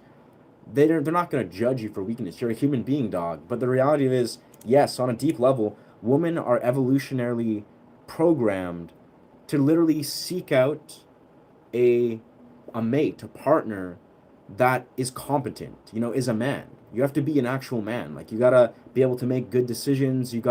She wants to know that you can make good decisions when it matters. And that's usually conveyed in strength. Like, a strong man is able to be like, you know what, like, I can make tough, difficult decisions, have difficult conversations, be a man, like, be a human being, really, just a full-fledged human being when it matters. So if you just meet a woman and you convey weakness, like if you convey that you're not very direct, you're not very concise, maybe you're not very aligned with your actions, your words, that's going to negatively impact you. Like, of course. Like, it's not that weakness or strength is everything. That doesn't matter for shit, dude. But it's like, the fact of the matter, people want to know that you're competent. You're a competent man. Like, your actions mean something. Your words mean something. Like, I'll be honest, I've said a billion stuff about social nuances, but dog, for real, like, you realize a lot of what I'm saying, like, it all comes down to understanding what it means to be a man. Like, an actual, just, like, take the woman out of the equation, pretend they don't even exist, right? Do you necessarily understand on the most fundamental level what it actually means to be, like, a healthy, integral, integrated man? Not to say, like, again, this isn't like throwing salt at you. I'm just saying, like, if you understand that, like, if you have a genuine understanding of what it actually means to be a healthy, integrated, masculine person, like human being, that is going to inevitably attract any given person, any given woman, like, tenfold. Doesn't even matter. Like, it's on an unconscious level. And again, that's where what I'm saying, if you're acting like, do they care about weakness?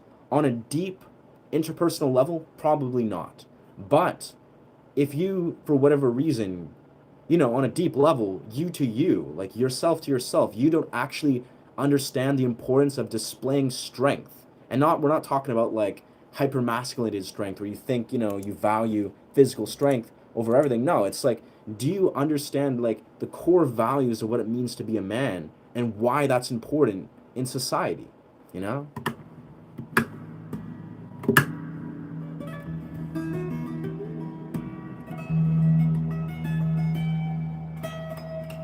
Oh. Fruitful thought. How do females look at that? If it's karma, sometimes this is going to happen no matter what. Social media is like a weapon these days. I mean, karma, this is a funny thing, because I like the way you're extracting these thoughts. You seem to be a pretty, you're an intelligent dude. I say you're not unintelligent. Like, that's inevitable. But that from what I understand, like Buddhist, the way the ancient, or it's like a Zen Buddhism understands karma, right? Karma's not like the way that often we think it is. If you think karma is like, everything happens as it should, and then how do you perceive what should happen? Like, how do you think, like, on a moral, integral level? Do you actually understand that karma transcends our belief system?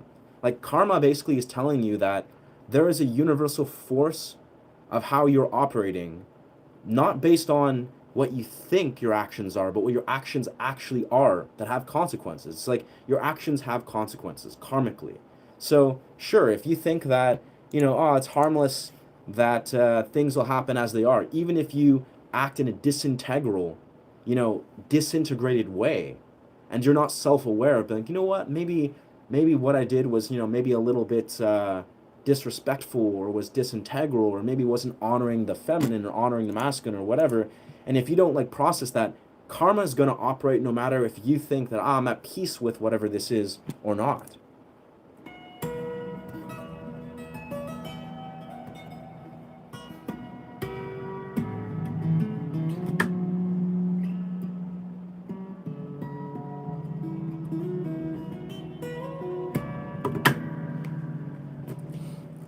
Guitar. Well, I think social media, bro, again, I'll say it once, I said it a million times, is that social media is not the real world. The phone, this is not the real world. This YouTube stream, this is not the real world. I mean, you get to see my micro expressions. I'm trying to be as authentic as humanly possible. And but this is not the real world, right? This is not a real world interaction. And that's okay. Like, serves a role, serves a purpose, surely, but the real world is very unique to the real world. Like social media, yeah, it can be weaponized 1000%, but it only becomes weaponized if we allow it to become weaponized. It becomes weaponized if we don't realize what real human beings with real beliefs, real opinions, real dimensions of truth, what that actually looks like and how that operates in the real world. If we act like social media, and a lot of us unfortunately do this, we like default to be like, oh yeah, social media, this is like synonymous with the real world. We treat it like it is the real world. And then all the weird little manipulation and weird malicious tactics of the way social media is programming us, they work. They literally negatively impact us. And it's because we're allowing it to do so, right?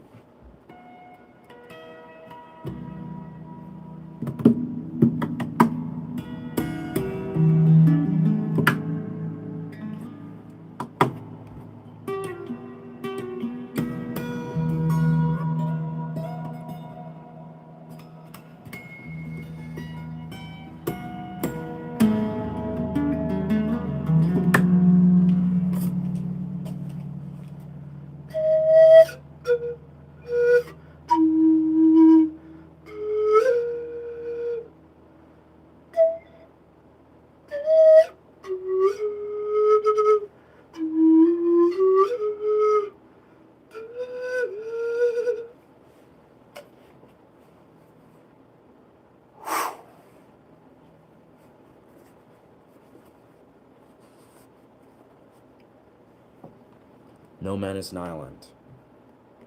No man is an island. I like this direction of the sky. Harpooned in the ocean. Whoa. Just floating on the waves.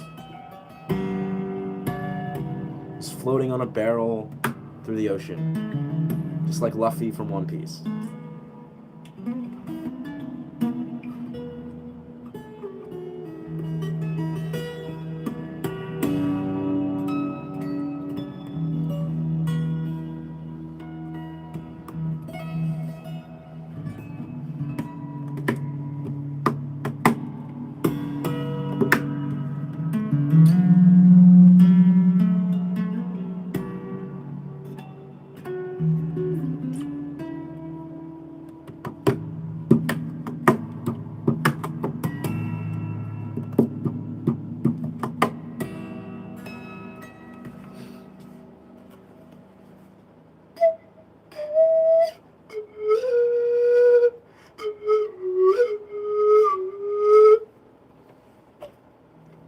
What's poppin'? Harpoon in the ocean, Brother One Native American songs. I know you can do it.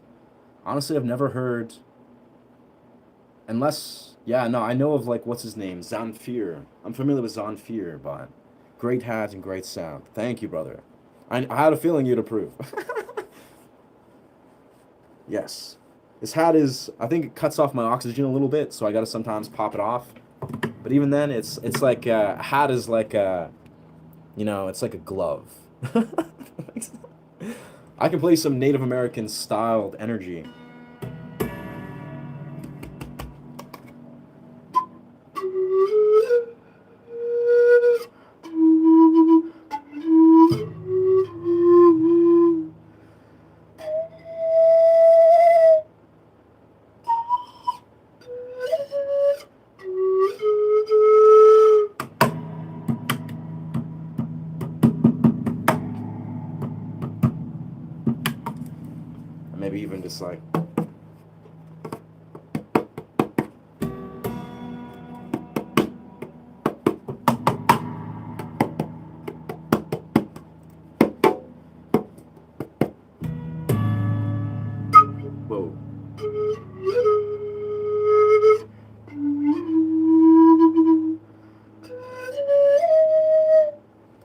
I'm not sure if that was Native American. I'm honestly not familiar with Native music, but I think utilizing the lows is very. That's what I think when I think Native Americans. Like those rich lows, lots of like tribal, like native sounds, like maybe like native drum here, incorporating native drum sounds. Like I don't know. Yeah, that sounds more native.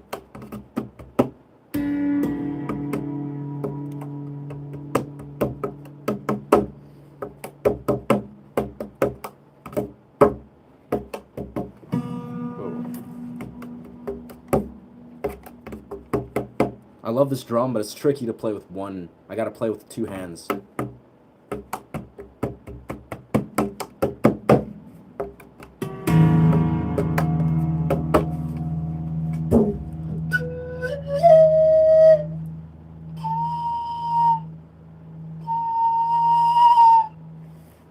Beautiful, beautiful. That was very native. That's your native song, baby. Brother, thank you. You're so talented, so much talented. Love it. Why thank you? Why thank you? I mean, I'm on the right platform, brother or sister. This is YouTube, baby. We love YouTube. Karma is a Hindu thing. Don't you think it came from India and went to other places? Actually, no. I'll be honest, I have no clue. I think karma predates most cultures, most religions. Like, I think if we understand the way we philosophically interpret true karma, like not karma that a lot of us try to like, culturally, societally identify, like, do good things will happen. Not karma necessarily. Now, if we understand the deeper context of what it means to do good things, maybe. But I think karma, as again, this isn't to try to define karma as an ancient Buddhist thing, but I've read a few Zen Buddhist books, and they speak very openly of how karma, like they break down what karma is on a deeper level. And yeah, a lot of karma doesn't operate the way a lot of us quintessentially think it does. There's karma, there's karmic cycles, there's what is it? Karmic patterns, there's what's it called? There's patterns of karma where karma freezes, where karma pauses. There's patterns of karma where karma stops. Like there's dimensions of karma that basically operate in very interesting ways, and it's not as simple. Again, it's like I think the way I sort of emulated a moment ago is karma is not necessarily what we just what we think our actions amount to or translate into. Karma is actually what they do. It's like the actions have consequences that transcend what our belief of what these actions are. So if you think that, oh, I did this, and this was for the greater betterment of mankind, or betterment of my family, or betterment of my lover, or betterment of XYZ, whatever, maybe so. But there's a deeper context beyond your belief systems to how karma operates. Basically, you're going to receive consequences for your actions no matter what you believe your actions were karmically bound to. Karma is going to operate in a much larger way. It's going to operate, through lifetimes. It's going to operate through large waves of the way it's operating. So, you have to basically let go of your belief of most people. Again, I don't know how your belief is personally, but a lot of people, I think they misunderstand. They try to attach almost like some sort of one-dimensional moral philosophy or moral awareness. Like, oh yeah, I'm karmically this will happen, or oh, karmically this will do that to this person. It's like, nope, you don't understand probably karma. But I don't know. This is just my 2 cents. I'm just a YouTuber guy. Don't listen to me if you don't understand. Sometimes the guitar reminds me of the sitar. Hell yeah, dog. I try to do many trippy things. Karma is what comes around goes around. Maybe. Karma is what comes around goes around. Karma is what comes around goes around. What comes around goes around. So, what do you think? Like, what if your perception of what you think is coming around? Like, you're saying a person has what comes, is what they deserve. People get what they deserve, right? That's kind of like what you're saying. It's like, what comes around goes around. What a person's actions translate into is going to translate into the consequences of their actions, right? That's roughly, that might make sense, but again, that's almost like the weirdest thing is like, we're speaking about ethics, right? We're speaking about like the ethical, moral actions and how they translate. Let's be real here. humans are a very tumultuous, very like morally corrupt species. Like we are. Like we're corrupt as shit. Like it's unfortunate, it's like the larger construct. If we look at how humans operate, a lot of us, if we think, oh, what comes around goes around, like everyone gets what they deserve, I don't think that's necessarily how it works. Now, let's like remove the human being out of the equation. I think yes, that everyone has consequences for their actions, but what we might believe is karmically, let's say, comprehensive to what is a person's actions might not actually be what happens. It's almost like what I'm simply saying is there's larger forces that are going to enforce consequences on people, and most of us probably don't understand how that social media. And then I said, yeah, basically what I said was, yeah. That is not ethics and karma. Maybe I think it's complicated to explain. This is not ethics and karma. Yeah, well, again, basically, what I'm speaking is ethically, I think it does matter because your ethics align a lot with how you understand your beliefs, how you relate to your beliefs, how you form your perceptions of things. But yeah, I think in the simplest way, again, what I think I'm trying to summarize within this very simply is there are greater forces that are beyond how we perceive them that operate, that enforce consequences upon people's actions. Most of us do not understand these things in a very clear way. Maybe some of us do. Like maybe you're a spiritual medium, maybe you're a person that studies these things, and you really do understand these things. But I think it's like a lot of people don't understand like the zoomed out perspective of how karma operates. And I believe that. Like I really genuinely believe that. If we emit higher frequencies, situation which match that amount of it. That's correct. That's correct, Joshua. Also, welcome back. Welcome back.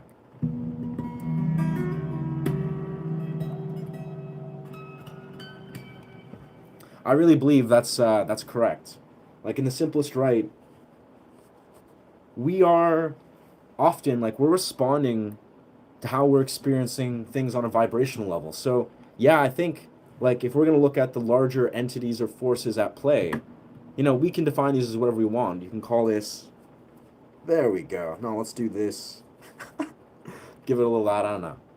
But I really feel that yeah, it's like things that we are responding to on a vibrational level, which, if we think about this, like vibrational levels, they're responding to our psychological state. It's responding to our physiological state. It's responding to everything. So it's like if you, on a vibrational level, you have truly good intentions with what you're doing, that is going to ripple outwards and impact your karma more than just if you like say, but I had good intentions, but on the deepest level, you don't even understand why your intentions were good or bad. Anyways, I don't know. I'm losing blood flow with this hat, I feel like. I gotta wear it a specific way or it just cuts off oxygen to my brain.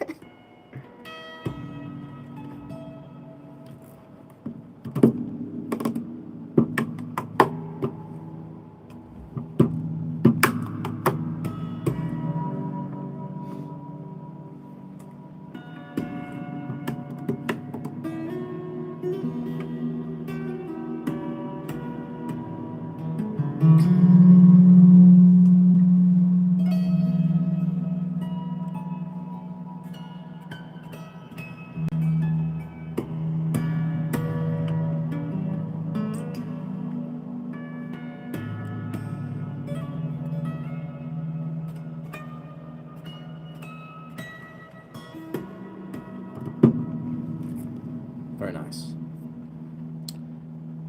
Oh, I'm missing some of the comments. So something about...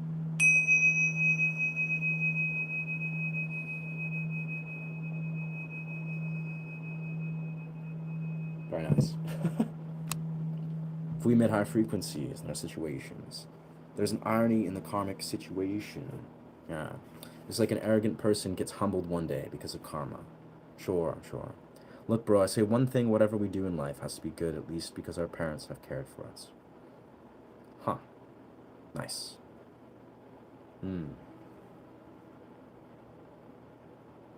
That hat needs distressing like a jacket. Yeah, well, that's the thing that's the beauty, is if you look at it up close, right? You can't really see this. You can kind of see it here. See this? This is, it's distressed. You're right, it could be like beaten to shit. Like I think it needs like truer acid wash, which I may inflict it on one day. But that's the thing is this hat, that's what I was kind of pointing out at the start. It actually looks even more beautiful in real life. Over the camera for some reason, I don't know why, it can't really capture the beautiful stuff. Like when I look at this with my naked eye, like when I look at this with my naked eye, this is like a rich, deep, dark red with like hues of black, and it's like distressed. It's very beautiful. But weirdly enough, you can't really capture that. This looks like almost like a burgundy brown kind of thing. You know, it still looks trippy as fuck, but only with the naked eye can you really see the deeper dimensions of this hat. We have those Indian temples in different shapes. I could agree though, bro. I have to say, I'm the kind of guy that I think everything could always use more distressing. Like distressing as a whole. Like cherry wood. Exactly. It's exactly the color palette I was going for was like a deep dark auburn slash garnet. Like it's like a distressed auburn garnet. It's a very beautiful, yeah, if you look at it up close, it's like a cherry wood kind of look. It's a very beautiful color palette. But yeah. And I remember I had to go back and forth, like you can kind of see. And it's got to be sideways. It's got to be weird and sideways, like I'm high on psychedelics. It's just got to be. It's got to be. But yeah, brother, to Darshan, I love to talk, I love to deep dive. And 1000% expect, yeah, I do create content. I'll be honest, what I'm probably going to do is I'm going to create a Patreon, probably in the next week or so. My Patreon is going to be devoted to deep diving.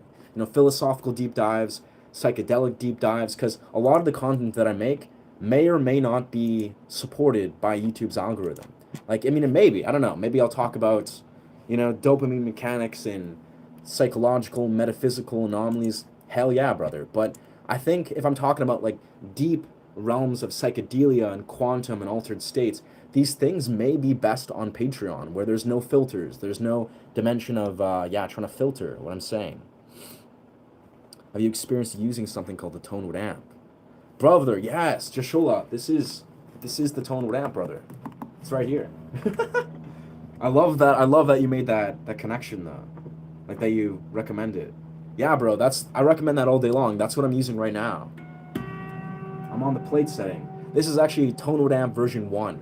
So this is the original one that came out. The one you'll buy right now, if you'll purchase it now, is Tonal amp version 2. Yeah.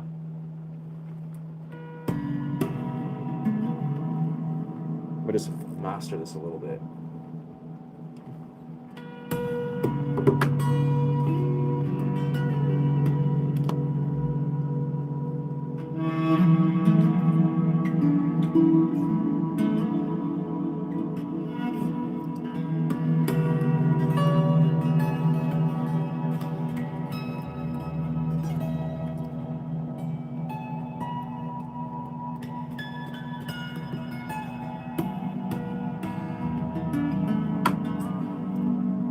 Yeah, I appreciate you, Darshan. I appreciate you listening, holding space, and yeah, just yeah, dialoguing with me, my guy. 'Cause for real, I really value authentic dialogue. I value authentic expression, no matter what. So you know, if it's me holding space, trying to unpackage your own, you know, you listening to what I feel like is really real with me. You know, I think that's very valuable. It's just like to just give yourself permission to authentically express your voice. That's a huge part of what I do on this channel.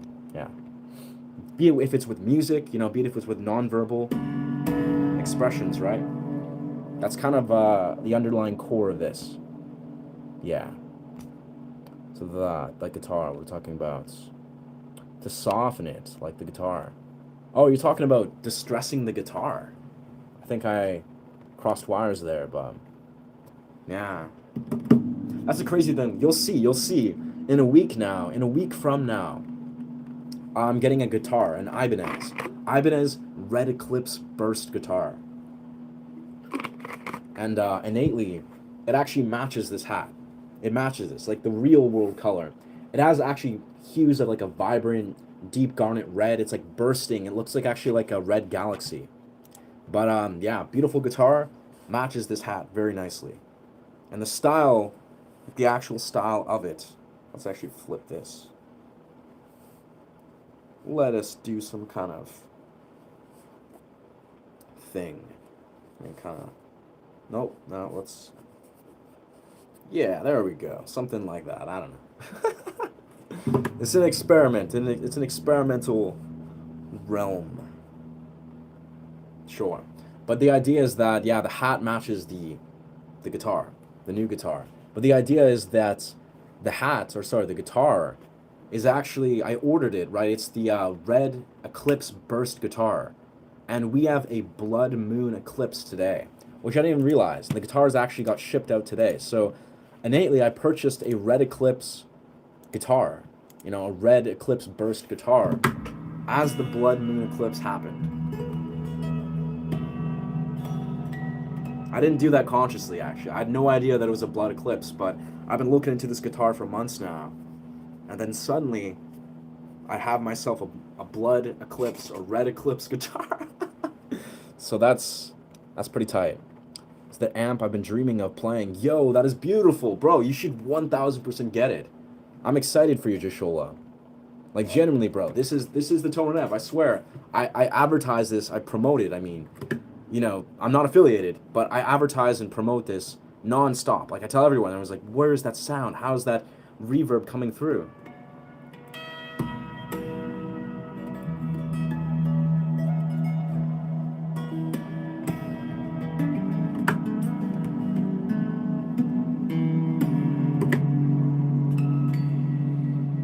And actually, yeah, I've had the Tonal amp for probably about 11 years now. Pretty much since I bought this guitar, I bought a Tonal amp.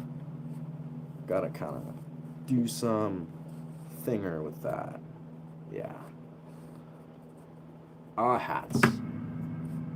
I think what I'm going to do ultimately with this hat is I'm going to apply some hat wax and then get this so it bends down like that. So it looks more natural.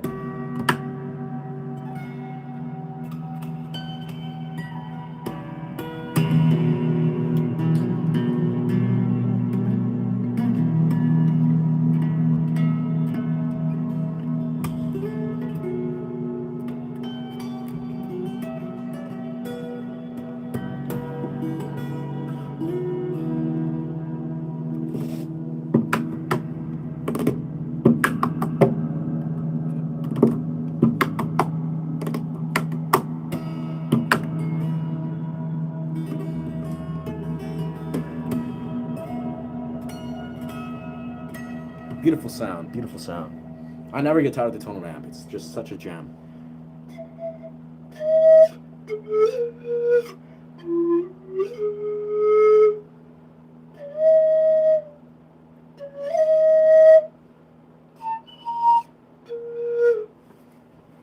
Very nice.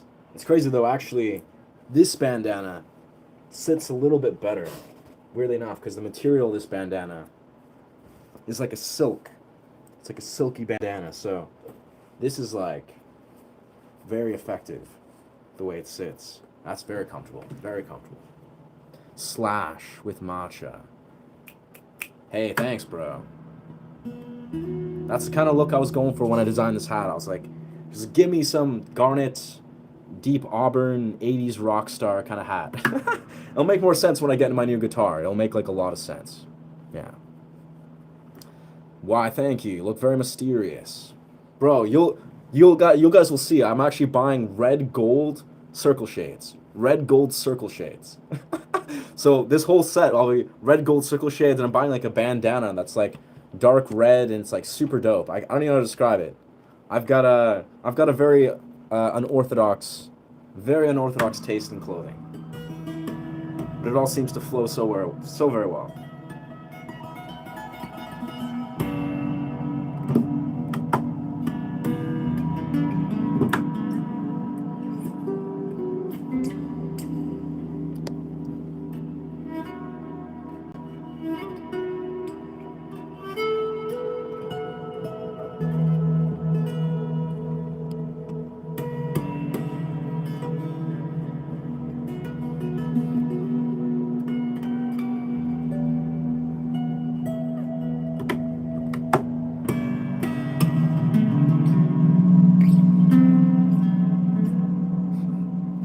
G-string a little bit out of tune here.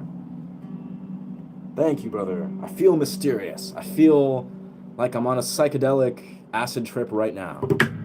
Yeah. It's like I'm on a big ass tab of LSD. I'm 100% sober, but you know, I put on this hat and suddenly it's like, yeah, I'm chilling. Now I'm on LSD. Suddenly, I swear, if I do LSD anytime soon, I will rock this hat unapologetically. Yeah, suddenly it's like I've embodied it. The amp I've been dreaming of. I love that, Joshola. Thank you, brother, for sharing. Brother or sister. You should get the tonal amp. This is your sign from the universe, my guy. Yeah, I want this part to drop. Like, that's what I want. If I can permanently drop that, I mean, they'll take away from the nature of doing that, but then it's like, I gotta find the right way. I gotta find the way. I swear this hat's meant to be worn like, so this part is straight. And then it's like, kind of like that. I don't know. I made this hat, so it's kind of like it can do whatever the fuck. I didn't make it, but I designed it. Yeah. Gothic taste. Yeah, bro. Steampunk, 80s, acidy, rock star, frickin' goth. I'd say, I don't know. Like my girl, she's got a very good style too. She's got like very like dark red, acidy. She's also a clothing designer, but yeah. She's very like gothic type, but I wouldn't even consider gothic. It's like,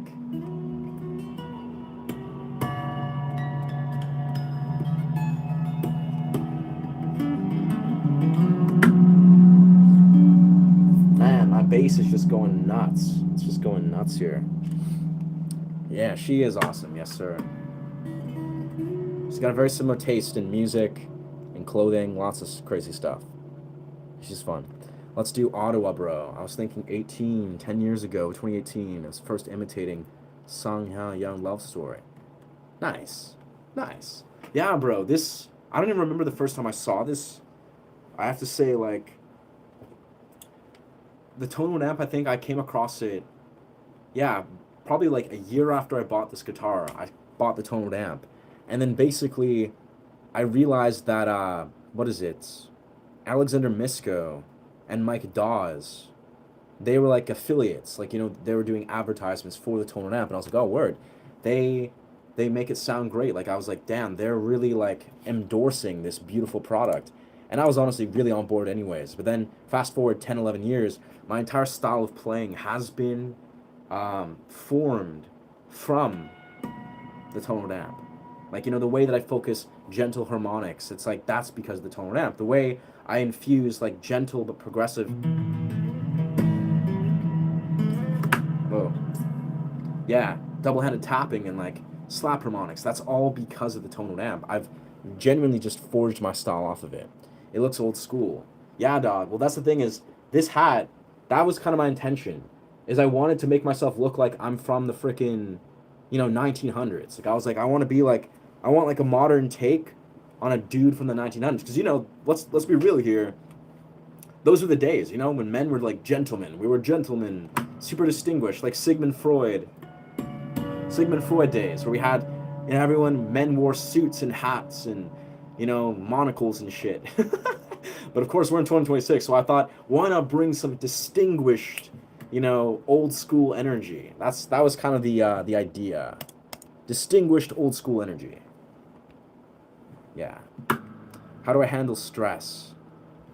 Well, a million ways, my friend. Like, truthfully, Darshan, that's kind of like, you know, a huge component of what I was expressing to you about how we as human beings are experiencing each other is there's nothing more profoundly attractive to all human beings, but obviously to, you know, an intimate partner than basically a regulated nervous system that is calm, that's collected, you know, that's concise.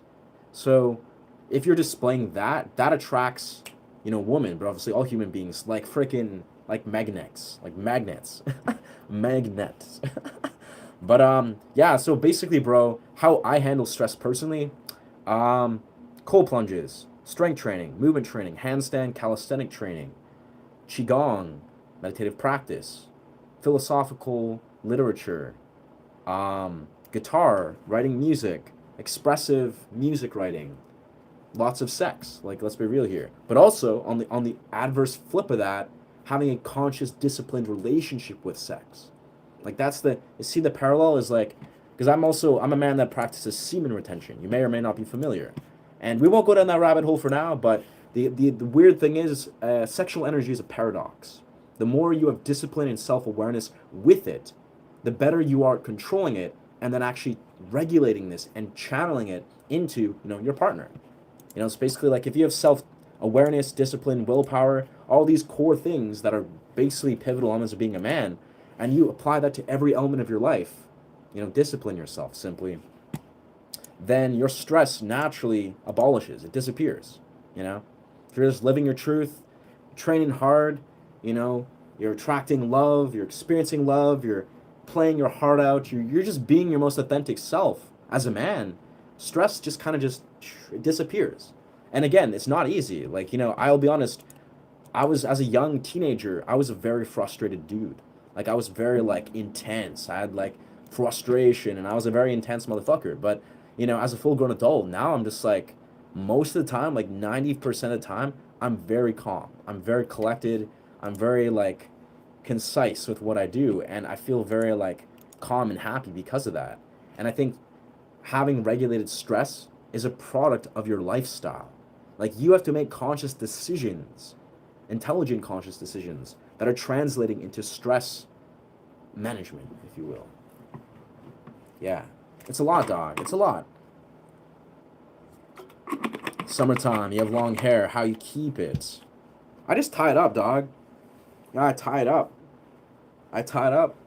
I'll probably cut my hair to, like, down to here, but yeah, my hair is, like, very long.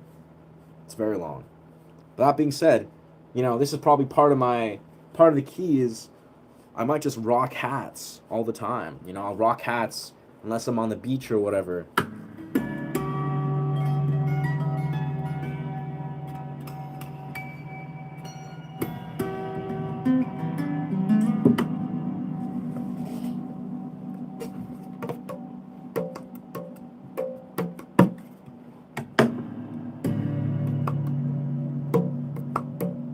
Oh.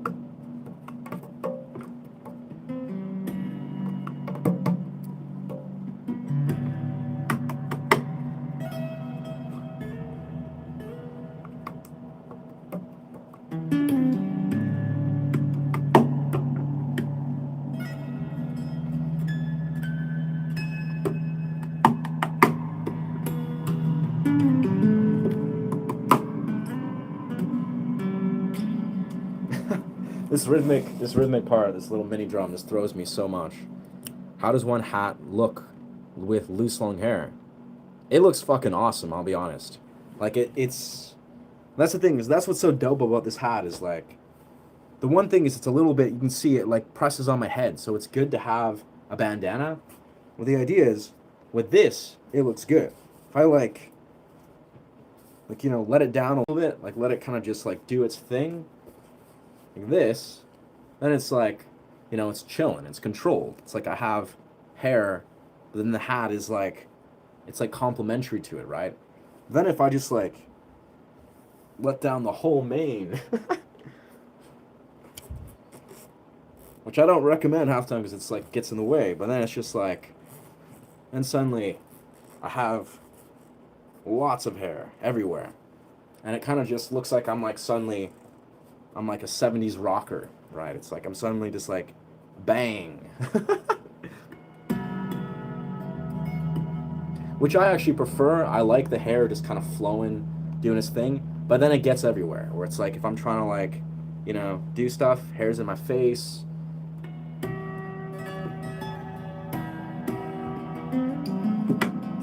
Maybe if I'm having like, an Estas Ton moment where I'm just trying to be like, hair everywhere and just like, then that's cool. But truthfully, I like hair, but it gets in the way so much, man. It's like, I don't get how women deal with it, but yeah, it's great though. It's great. This is part of the intention with the hat though. It's like learn to have hair where you can just kind of enjoy it, but it's kind of just like in its own world, but it's still stylish. I don't know. Yeah, Let's see, one of the best ways I use Dr.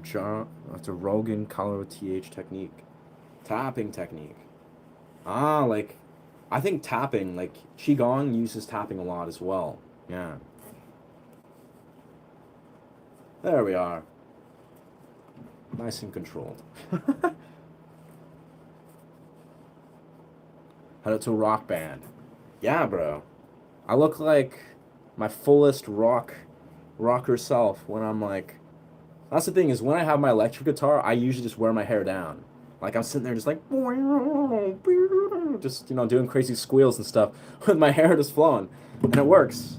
Because it's like it works, it's in character. Do you believe that times of that? Have you seen her use an Indian flute before? An Indian flute. I think I have. If you mean like the one that goes sideways that you blow in sideways, I've used it before. I'm not that well acquainted with the Indian flute. That I would like to be though. I would love to be. The Indian flute sounds dope as fuck. But primarily, that's the thing is the pan flute. I say this very openly. The pan flute's a very diverse, infamously difficult instrument. Now the reason for that is because each pan has to be treated like a separate flute. It's like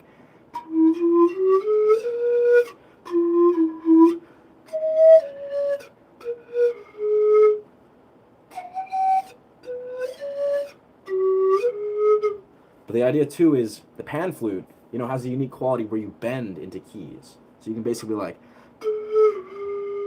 you bend into alternate keys.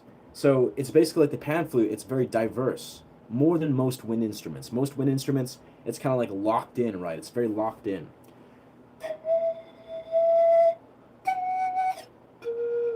But yeah, and that's the tricky thing too, is though if you want to jam, you want to improvise with the pan flute. Yeah, I gotta get like a nice silk bandana so this isn't like pressing on my forehead. That artist gotta wear it in a very specific way. Yo, thank you. Thank you, Rain. I try. I think today I'm a bit sleep deprived, but I got a new hat, so I'm happy. I got a new guitar happening. We got the red eclipse flowing, blessed, grown on YouTube. So, you gotta love it. You gotta love it. Is it hot out there in my place? Nah, bro. It's like raining right now. It's like very chill. Yeah, very temperate.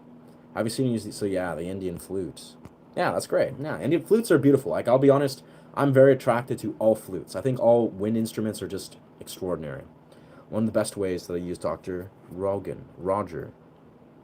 It's a TNF tapping technique and replace the positive thoughts. Other techniques is playing pets. Interesting. Interesting. So tapping technique. You replace positive thoughts. Doing tapping. Interesting. I never heard of that. I mean, I think what's really beautiful is with Qigong, right? Qigong, I speak of this very actively on my channel, right? Qigong is the practice of integrating your movements. You do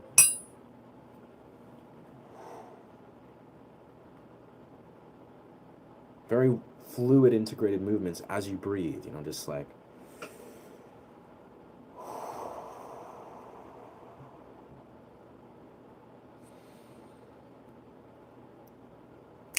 you're introducing heightened awareness to the flow of energy, to flow of qi. That's what Qigong is, right? But the thing with Qigong is very interesting is once you become advanced and beyond, I'm not that advanced to be honest. I've been doing it for like 5-6 years. I'm getting there, but the idea with Qigong is when you get really good at it, right? They're doing Qigong, doing Tai Chi, whatever, right? Eventually, what you can do is you introduce visual stimuli. That is, you visualize things. Like you visualize things alongside, what's the word? Intentions. Like you can say you're doing Qigong, the way to potentiate the practice of Qigong is by having intentions, being like, I have intentions to maybe heal my family or heal the world or something like that. I don't know.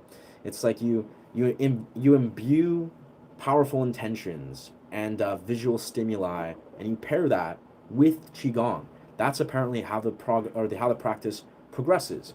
Personally, that's not what I do. I'm not a very visual person, so I very rarely use visual activation, and I very rarely actually consciously use my mind at all. Like in Qigong, I often just switch off my mind. I go into pure awareness, and that's what I love. That's what I use it for. But that's what's interesting is tapping is also it's a type of qigong. Like it's a part of the practice. Tapping. Like it activates the chi apparently. I don't do tapping very much. So I could see how tapping infused with intentions, reforming your thoughts, reframing them, that's a form of qigong, or it's like a sub par or sub bracket of the practice.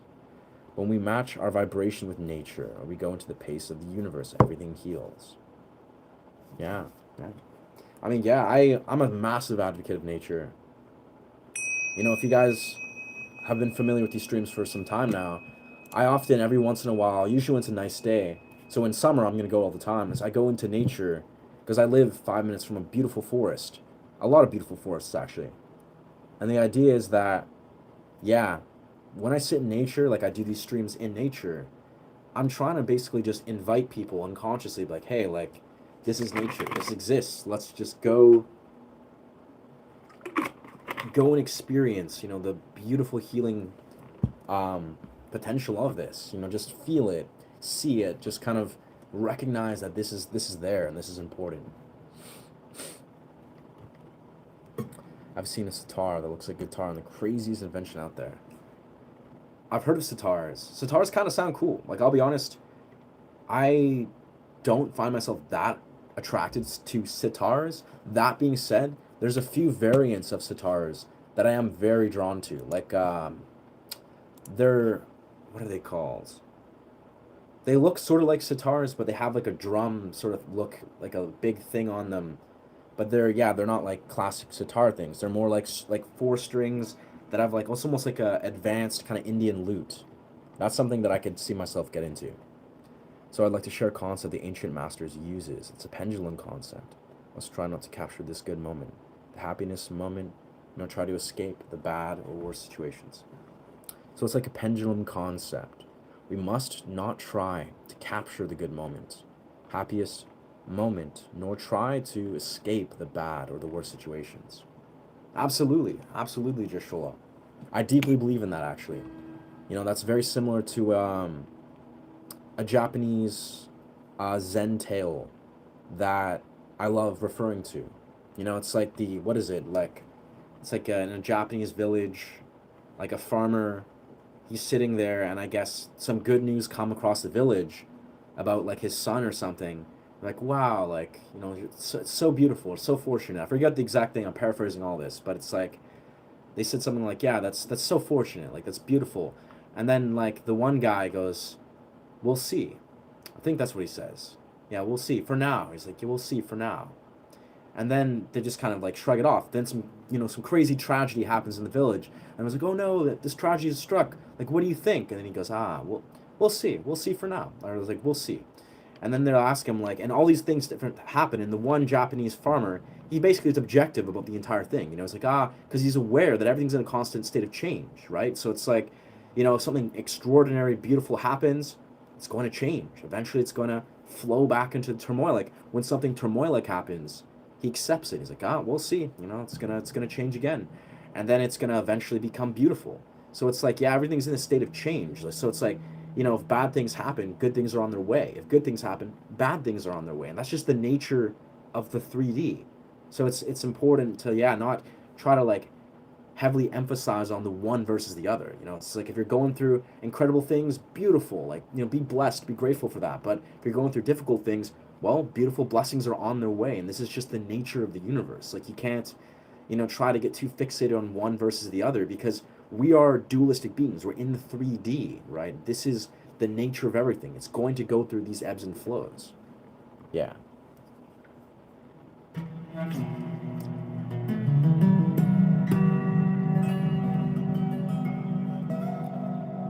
All that being said, like, I'm a strong believer, in our ability to create. We as creators, we create everything. We are the manifestors, we are the creators. Like, we are a product of our choices, our thoughts, and our decisions. So surely part of those decisions is our belief system to, perceive these things and be like, wow, something turmoilic has occurred, then beautiful, something beautiful is surely on its way. That's a choice, that's a belief. And as if, when something bad happens, we can believe beautiful things are on their way, or vice versa. Yeah, something good happens, bad things are on the way. I don't know. It's not like yeah.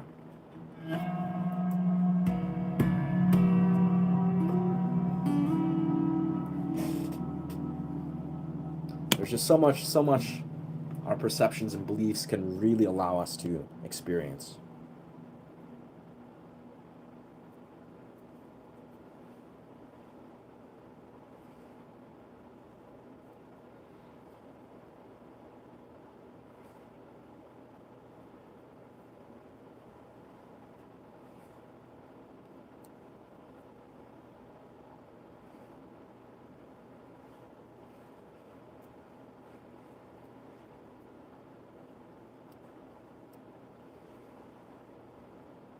I need to do this. There we go. Illusion complete. Back to the illusionary domain. In Hinduism, people put a candle in front of you and meditate in dark places and meditate until you see the light and closer to our eyes while we close our eyes. That's beautiful. That's so beautiful.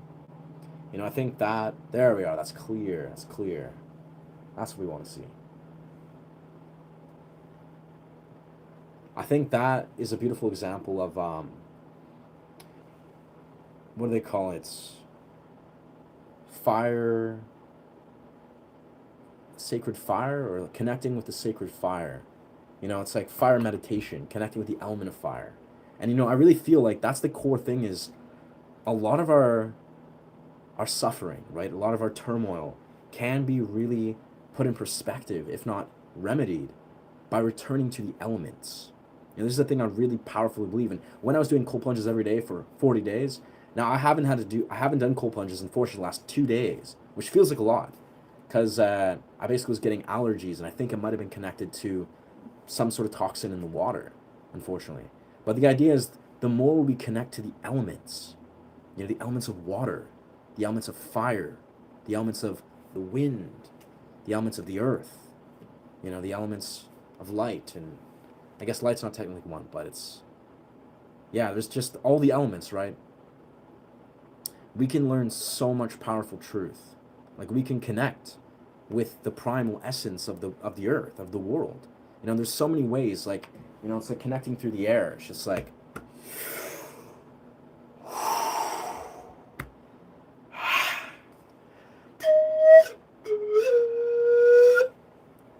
connecting with the air, with the element of air, connecting with the element of fire, all these different things. Like, these are surely medicines. The elements is medicine. The more that we allow ourselves to return to that, surely this is where we will find beautiful peace, beautiful, equanimity. That sounds awesome, my man. It's a peaceful strategy of being, of just being. I think, therefore I am. Hell yeah, dude. I appreciate you sharing that, Rain. I deeply resonate with Descartes, his core thesis of I think, therefore I am, right? That's amazing, very foundational philosophy, thinking, I think, therefore I am, I think, therefore I am. And even like Descartes himself, right?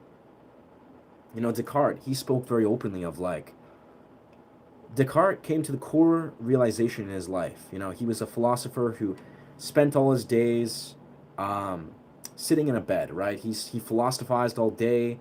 I feel like there's a possibility Descartes was a lucid dreamer. Like, I have a strong feeling, but I don't know. But basically, Descartes, he had a core moment in his life where Descartes was like, wait, what if everything I know is false? What if everything I know is false? What if there's that possibility that every given thing that I know up until this point is false? Not even to just, think that everything he thinks is actually false, but what if you conceptualize that idea? Like, what if you just believed, like you genuinely believe that every single thing that you've thought of up to this point is false? You discard it. It's no longer, it's no more, right? If you come to that conclusion, then from that moment on, like if we were to decide right now, everything I think is false, like, okay, like Descartes, we accept that everything can be discarded. Everything is void. That means that now everything from this moment on, we can seek to see the deeper truth of it. We can be like, okay, so if everything is false, what does it mean to actually achieve truth? Like, what does it mean to actually achieve basically a deeper clarity of things? It's like, it's almost like there's something so profound when you basically discard the idea that you think you know. You think that, I think I know XYZ about these philosophies, about the state of the world, about who I am. And if you just entertain the idea that you just don't know, you discard any thought of knowing, that is how you become open to understanding an entirely different realm of wisdom. And I feel that's what Descartes was saying. That's what Descartes was literally just exclaiming to the world. It's like, okay, so I know nothing. I don't know shit. And then now I begin to be open to learning. It's like if in this exact moment right now, in every moment, we discard that we believe we know, then suddenly every moment is fresh, every moment is new. Every moment we can actually begin to approach truth if we just simply discard, the belief that we know. I think that's what's so beautiful. I remember studying Descartes in my philosophy class, and man, I became enamored with Descartes. Like, Descartes is a very interesting philosopher. And also William James. William James is also an incredible, incredible philosopher. But yeah, gotta love that. Thank you for sharing about Descartes, brother. Like, I gotta say, I love Descartes. Is my cat doing all right? She's doing really good. Yeah, yeah. Had her here just this morning. She's just vibing, bro. Like always. Do you have an instrument from the wood of the forest? Of my forest? No, no. Man, I mean, yeah. The pan flute obviously is made out of bamboo, right? This is this is just wood. This is just bamboo. But of course, this clearly, like, the reason why this is like a $400 instrument, or like 380, I bought it for much less because I bought it from a guy who couldn't play it. The idea is that this is all bamboo, all of this. This is all carved, every single part of this. He used like a special, like wax to wax it down to make it nice and soft, and this takes like a lot of time to create. And there's like also tubes in here to tune it perfectly. But yeah, as far as me having an instrument that I could make myself from the woods, yeah, I don't think that's a difficult one, man.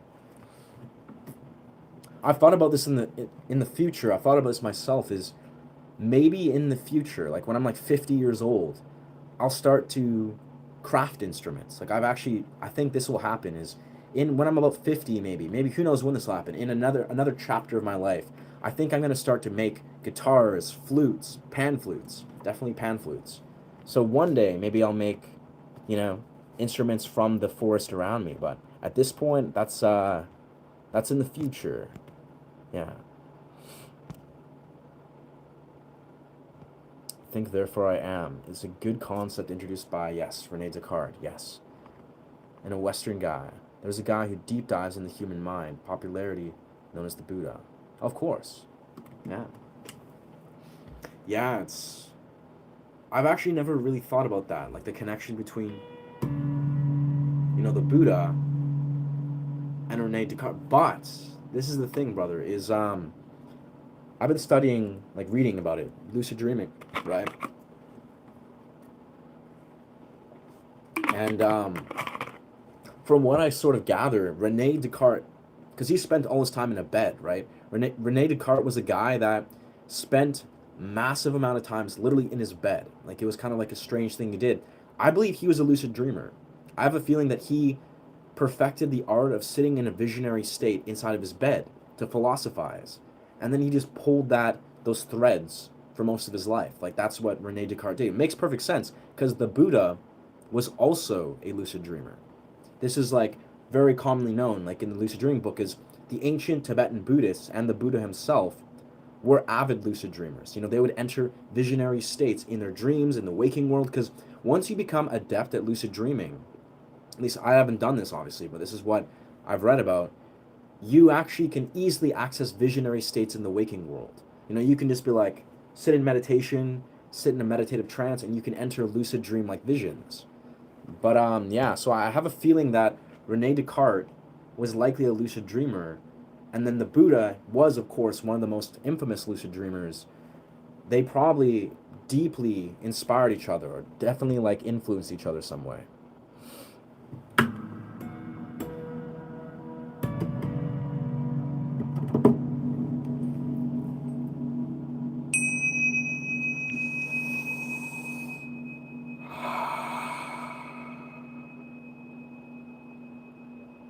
I highly invite you to take a collective breath.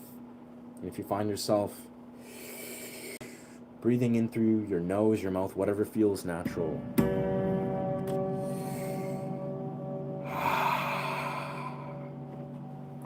just letting yourself root. But how do you deal with delusion? Wow. This optical illusion is still blowing my mind. That's awesome, bro. Yeah, it's a fun one. I feel like I literally, it looks even better in real life. Like, that's the thing, is when you're in the real world in front of this, it looks way better. This looks decent, but it's like, the funny thing is in the real world, when you're like surrounded by people in real time and it's reflecting like the dance floor and all things that are going on, it's just so fun. I never get tired of it. But yeah, very much, how does one handle delusion is what Darshan is asking. How does one handle delusion? Well, how does one handle delusion? Delusion. Well, intuitively, I really feel that the key thing to understand is one of the core things that I think we as human beings should strive to cultivate is self-awareness. Self-awareness.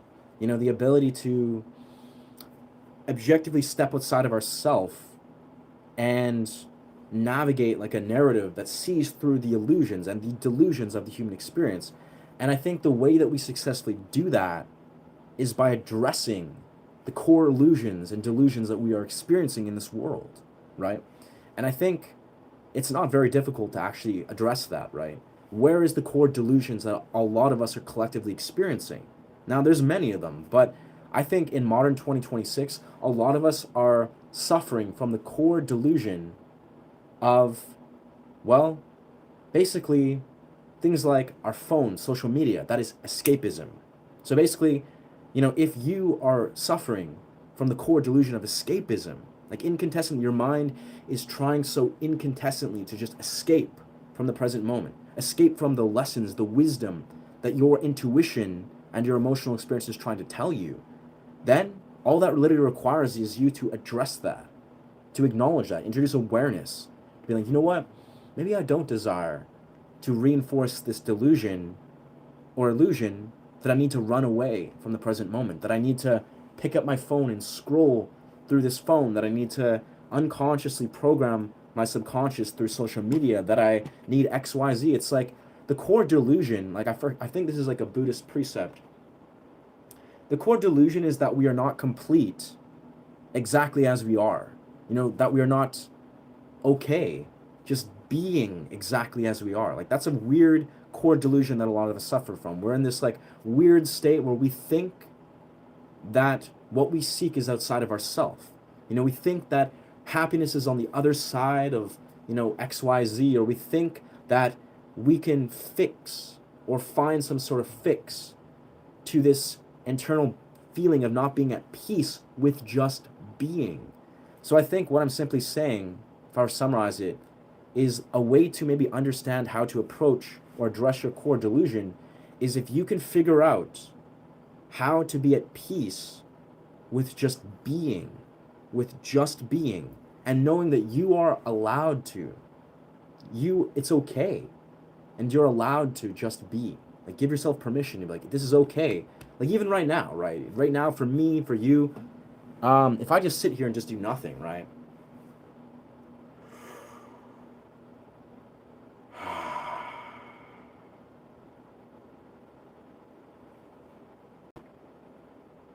You know, just be still, be calm, just be here, right? I'm allowed to do that, right? I'm at any given moment, I'm allowed to pause and just be. It's easier, obviously, when I'm not on a live stream. Maybe it's not, but, and this is the thing, is like, how do you penetrate delusion? You just be. You address your core delusions, and, you know, go to the nature, go to the forest, go to that which reinforces presence. Because how do you penetrate escapism? You introduce radical presence. You know, if you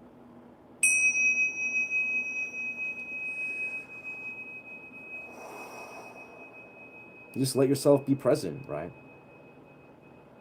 You just reinforce the belief, like you deeply instill the belief that it's okay to just be exactly as you are. You know, show up exactly as you are. Be present wherever you are exactly as you are. And a lot of society, it's deeply programmed us. It's reinforced the idea that that's not the case. You know, it's telling us you got to be this way, you should be that way, or outside of this, you'll find this happiness, and you got to have this and that, the other thing. Guess what? That is the material world.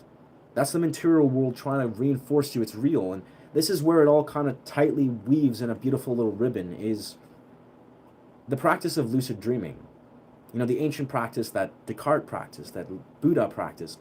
The key way, at least according to these lucid dream books that I read, the key takeaway that I take away is the core fundamental malaise that a lot of us, you know, are perpetuating is the idea that this world is real. You know, that's the thing that lucid dreamers, they openly express, like people that focus and specialize this practice, is that this is an illusion. Like, that's the core thing you got to realize, how to become lucid in your everyday life, to break the illusion of non-lucidity so you can go lucid in, you know, your dream world, is you have to realize this is all an illusion. This is not real. This is not. The material world, like what you're holding on to, what you're trying to grasp, what you feel, what you think is real, is an illusion. And that's kind of the core thing that you can look at, is a lot of what you think your mind is trying to reinforce, the material world. You know, it's trying to reinforce the ego. It's trying to reinforce that all these sensory domains are real. But the deepest seated truth that these lucid dream texts and these ancient Tibetan Buddhists have advocated is that none of this is real. The material world is just a tiny, tiny fragment. There is a massive array of what this reality is that is far beyond the material world. And how do you access this non-material, this thing outside of the material world, is by putting the material world in perspective. You know, you have to shatter this delusion. You have to penetrate these models of that which is reinforcing the material world. You know, it's like, think about this very actively. When you're on your phone, right, you're scrolling through this, you're addicted dopaminergically, you're going through this, that, you know, you're addicted to all these things. That is the material world you're literally addicted to. Your brain is literally telling you, and your experience, your energy body, that this is real. This is real. This is so real. Your body's reinforcing it, and you're heavily convinced that the material world is all that is. But the deepest seated truth is that it's an illusion. The deepest seated truth, as, you know, Joe Dispenza explains, as in the nature of quantum particles, 99.999% repeated, that is the non-material world. Like, the greater construct of how everything is influenced and operates is in the non-material world, right? And that's the 99.99% repeated. And we, as human beings, we're so heavily convinced that the 0.0001% of, which is the material world, we're like, oh, that's real. You know, you and I will have a collective agreement. We reinforce this with our sensory reality that, oh yeah, this is real, right? This is real. This is so real. There's no way this could be an illusion. There's no way that this is only a tiny fragment, but the deeper truth is it is. And the first key to doing that is acknowledging it. It's being, this is an illusion. This world is a waking dream. It's a tiny fragment. The massive array of what things are that's actually operating and how we actually manifest things is in the 99.99% repeated. Anyways, wow. Long tangent. But I believe deeply in this. I talk about these things very openly on this channel. Fun fact, you can't say rough 2 times in a row. So you're saying we can't bark. I don't know, bro. No one's doing that. No one's falling for that, dog. And one more thing is, like, I speak of this, you know, over and over again, but the core thing we can take away from acknowledging, okay, material world is not real, right? Non-material, the quantum, the infinite intangible nature of things that exist in the unknown. That's actually the larger quantity of what is. But what this is telling us is we don't have to take this all so seriously. You can just laugh at yourself, laugh at the world, be like, wow, this is what an extraordinary play. Like, what an incredible, beautiful, illusionary experience. Like, what an amazing thing. Because, like, that's the thing is, like, the more you allow yourself to just laugh, like, have joy, see the humor, see the bliss in all this. Like, wow, this is hilarious. Like, this is extraordinary that we are here in this. That is a sign of a spiritual connection. That's a connection to spirit. When you can just laugh and be like, oh, wait, this is not real. We didn't need to take all this so seriously. Like, we're holding on, fixating so heavily on what this material world is, but the reality is none of this is real. The greater construct of this is outside of what is defined as real, the material world. And the product of that is realizing we don't need to take ourselves or this world so seriously. So anyways, powerful core takeaway, It's like, this is why, like, in the deepest sense, why are we taking ourselves so seriously? Why are we trying to, like, hold on to this idea of what is or is not, when in reality, it's like, we gotta just accept that this is not real. We can just laugh at all this. We can be like, wow, this is it's a beautiful play, as Porngi likes to say. It's a beautiful, beautiful play.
Respect every religion, but the ones who want something bad to happen to you, but the ones who want...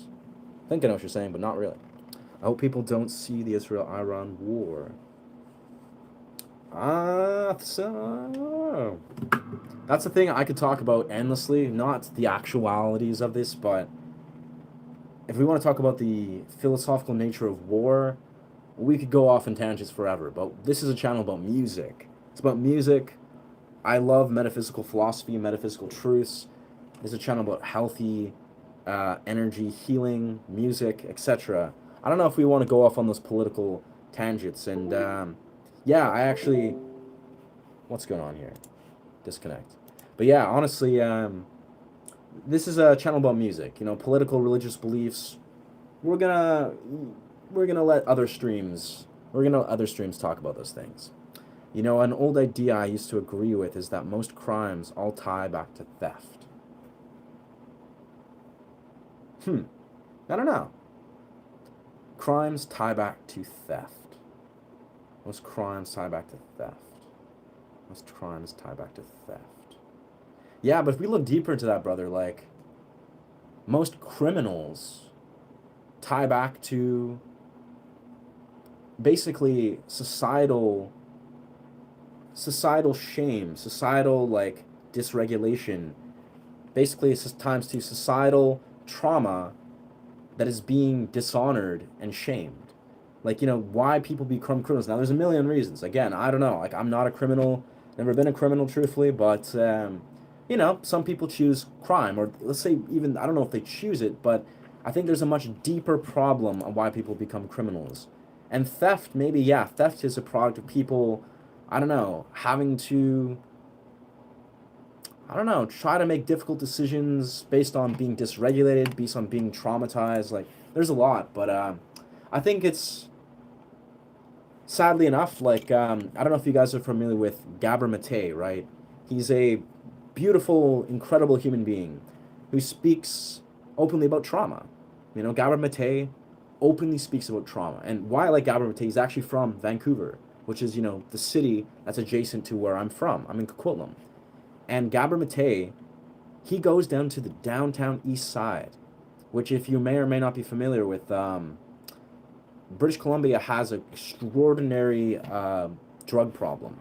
There's basically very select parts of Vancouver where it's just drug addicts, some of the most like damaged, wounded people in all of the world, and it's very sad. But the reality is, Gabor Mate is a psychologist. He's also a doctorate that has spent numerous years interacting and studying these people on the downtown east side. He's gone down to there, he's connected with people, heard their stories, offered them help, offered them, you know, just like resources and wisdom. And he's done this for many years. And he wrote many, many books about trauma. And the idea is that a lot of these people, be it they're junkies, you know, criminals that have become junkies, that live in these very horrendous conditions and, you know, realities, these people, if not all of them, the underlying realm is unaddressed, dishonored trauma. Like, it's like these people that, as Gabor Mate studied and wrote a core thesis on about trauma, about being like, oh, what is trauma? How do we misunderstand it in society? What really is the underlying thing that is the symptom of why traumas exist? Basically, you know, if you may or may not be familiar, Gabor Mate speaks openly of how, what is it?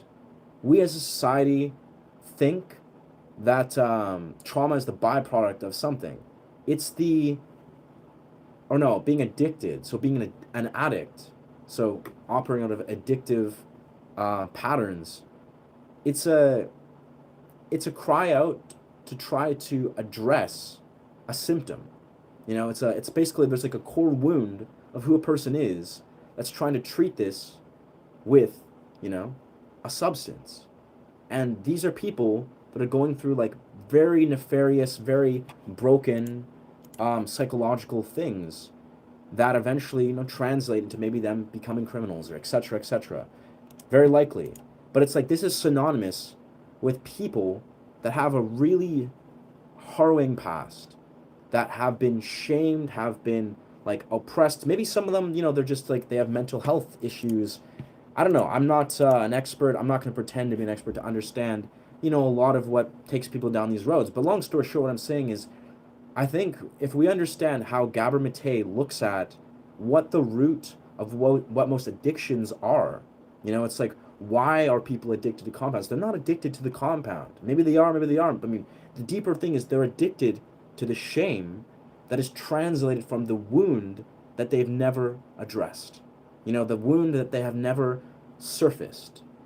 And of course, like, this goes on various spectrums, but it's almost like crime is the product of untreated psychological damage that's been the product of an underlying wound that needs to be treated. And this underlying wound literally all stems to the same thing, you know?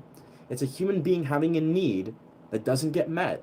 And then this need then just mutates into this kind of like broken, psychologically, you know, shattered model of how they need to get their needs met.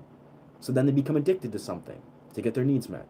And then this addiction spirals out of control, and next thing you know, their life is ruined. And it's like, it's the sad reality, but it's like, what a lot of his thesis is we as human beings basically just need, like, we need compassion. We need to be validated. We need, like, on the deepest level, some of these people, I'm sure their lives are spiraling out of control permanently, but it's like human beings need presence. And this is what Gabor Mate did. Like, this is the thing, is Gabor Mate, often he went down there to learn, to offer resources to people that were addicts and learn from them. But the most powerful thing that he did, and he thinks was the most effective, is he was just present for them. Now, he's a doctor, psychologist, family therapist, so he's got obviously a professional background, but he literally would just be present for these beings. he would literally realize that that was the thing they needed among everything, is they just needed a healthy presence. You know, they needed someone to just hold space for them, you know, hear their story, validate, and try for them to make sense of it, which again, that's a lot. That's a whole lot. But anyways.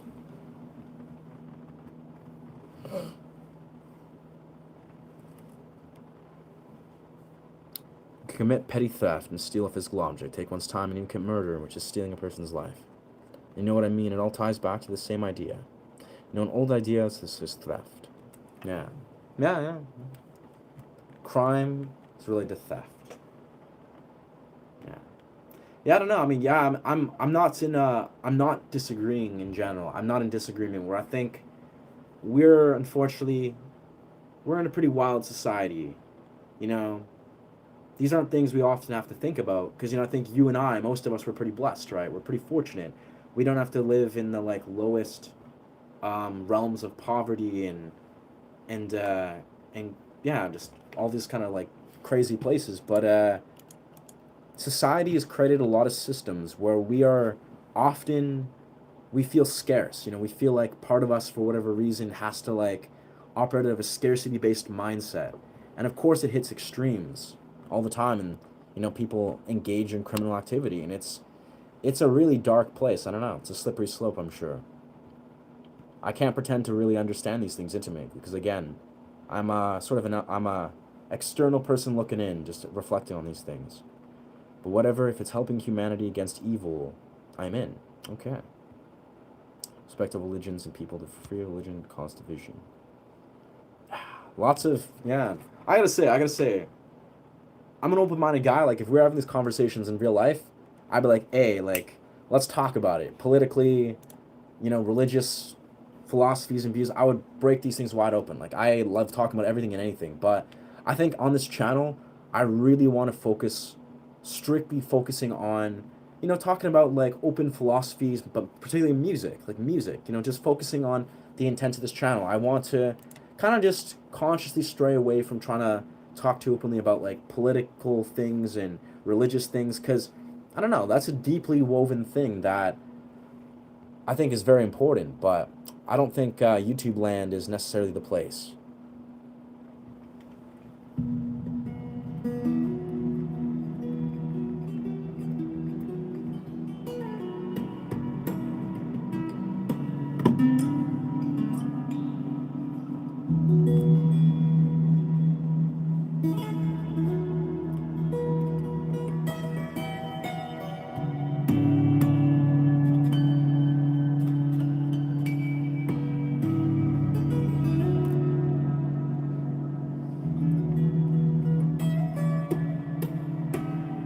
Missing some of those remarks. As being human being, he's human being, and we just fight for little things, maybe. Everyone surrenders, but nobody is ready. Yeah. This is when we share romanticism is better than nationalism. The romanticist loves nationalism, but is not bounded by political or cultural boundaries. But a nationalist idea is for everyone. It's for all everyone. Nationalist idea for all everyone. I think I get what you mean. I've never heard of someone making that connection. I'll be honest here, as a dude that has zero genuine interest in politics, like, you know, I can talk about like many different dimensions of things, but I personally consciously try to stray away from like political beliefs. But that being said, if what you mean by romanticism, you know, like romanticization, like the capital domain of that, I agree with that. Like, I agree with the ability to learn to romanticize things in a way where we're learning to like see the ideal realm of things and almost like become enamored in these kind of things. But I don't know. I don't think of romanticism personally to any political systems. I think that kind of sucks the life out of it for what I do. When I think romanticism, I'm talking about like romance and romanticizing life as a whole. Like capital L life, you know, loving energy, passion projects, like, you know, realms of expansion and dreams and visions. I think we should romanticize those things all day long. So when I think romanticize, romanticization or romanticism, I would be apt to associate that with politics. I'm talking about like romanticization with like existence, you know, the poetry of life. That's how I like to look at that. But I like your connection though. I think you have a healthy view on perceiving or discerning those things. As a human beings, we fight for little things, maybe. Everyone should just surrender, but nobody's ready. I don't know. I get the sort of the essence of what you're saying, Deshaun, but I think some of what you're saying is missing a little bit of context. But that's okay. You know, we're on a YouTube stream. Contextualization's not easy. There's a world, a utopia world that doesn't have different religion, different culture, just the idea of oneness. Right. Right. Interesting. It's getting a little religious, my guy.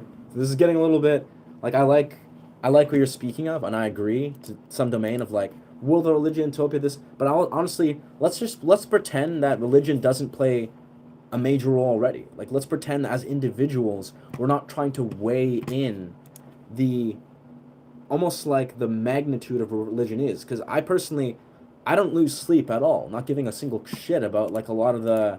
I mean, I think about these things often where like I want to be an integral man. I want to be a better human being. Those are the things I think of. But I'm not sitting here being like, what would the world be like if we didn't have, you know, all these religions and blah blah blah? Because like a lot of these religions, man, they're shell games. I really feel so. They're shell games. They're siphoners. They are, you know, convoluters. Like you can spend all day long trying to pull these rabbit holes and be like, well, what's going on? Like what's working? What's not working in Christianity? What's working in this? What's not working in XYZ, you know, religion? And you could waste all day long and try to argue your point, and there will be people that agree and people that disagree. But I think there's better energy spent in this world than trying to like, you know, argue for or against religion. Because it's just like, I don't know. I think we all understand on a deeper level, like a philosophical level, truth is objective. You know, truth is subjective. Sorry, truth is subjective. I mean, there's dimensions of what we could perceive as truth we call objective, but truth is subjective. You know, you'll be like, oh yeah, but this is true. Like this is I forgot the niche thing they say or the cliche. It's like you can say this is a potato or something. This is a potato, but no, that's not a potato. I don't know. And both people are right or something. Or this is a 6, that's a 9. That's a 6, that's a 9. From my perspective, that's a 9, but that's a 6. It's like we can argue all day long, but it's like, you know, people got to kind of realize there's deeper ways to understand these things.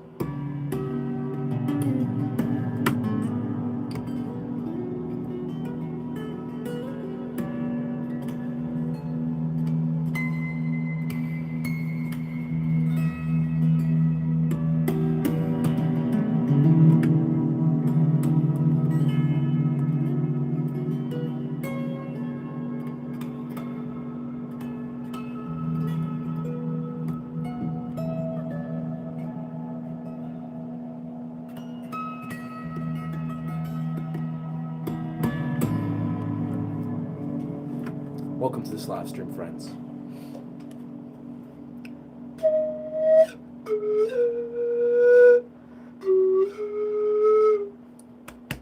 So with that, I'm going to read a little bit of this book here.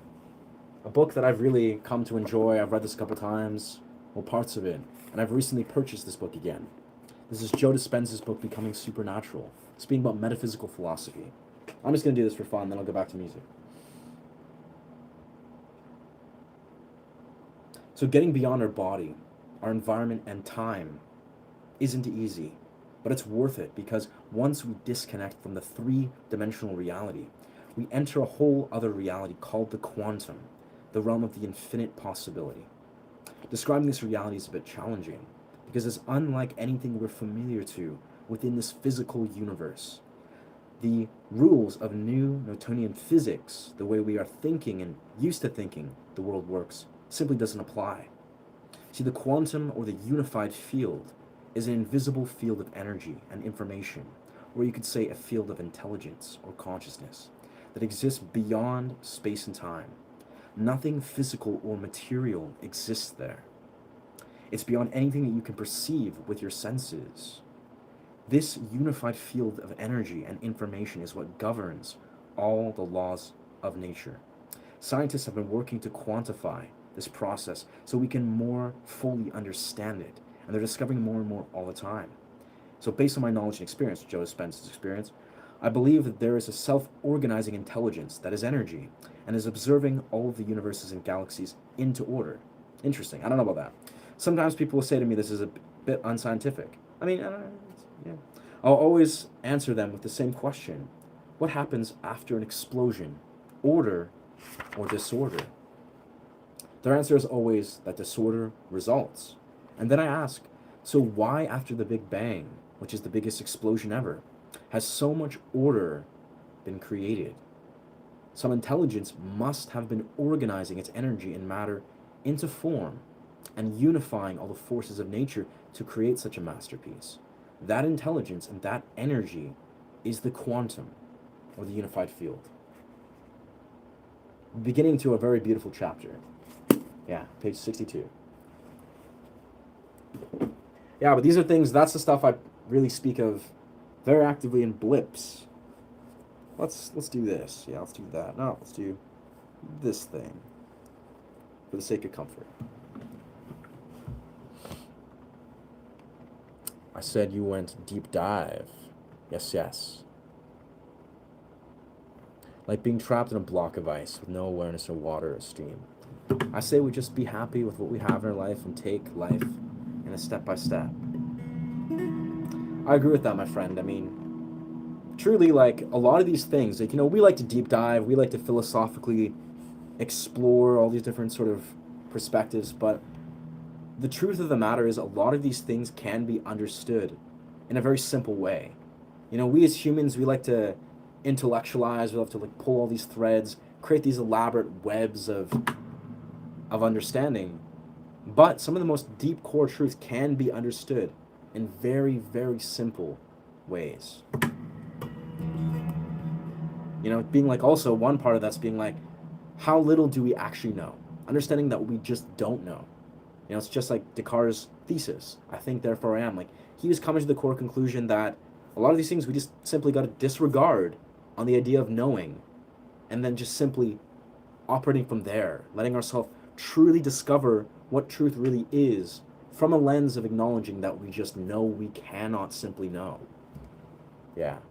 We can intellectualize these things to death, but again, we got to address what do we truly know, and let's be open to actually knowing.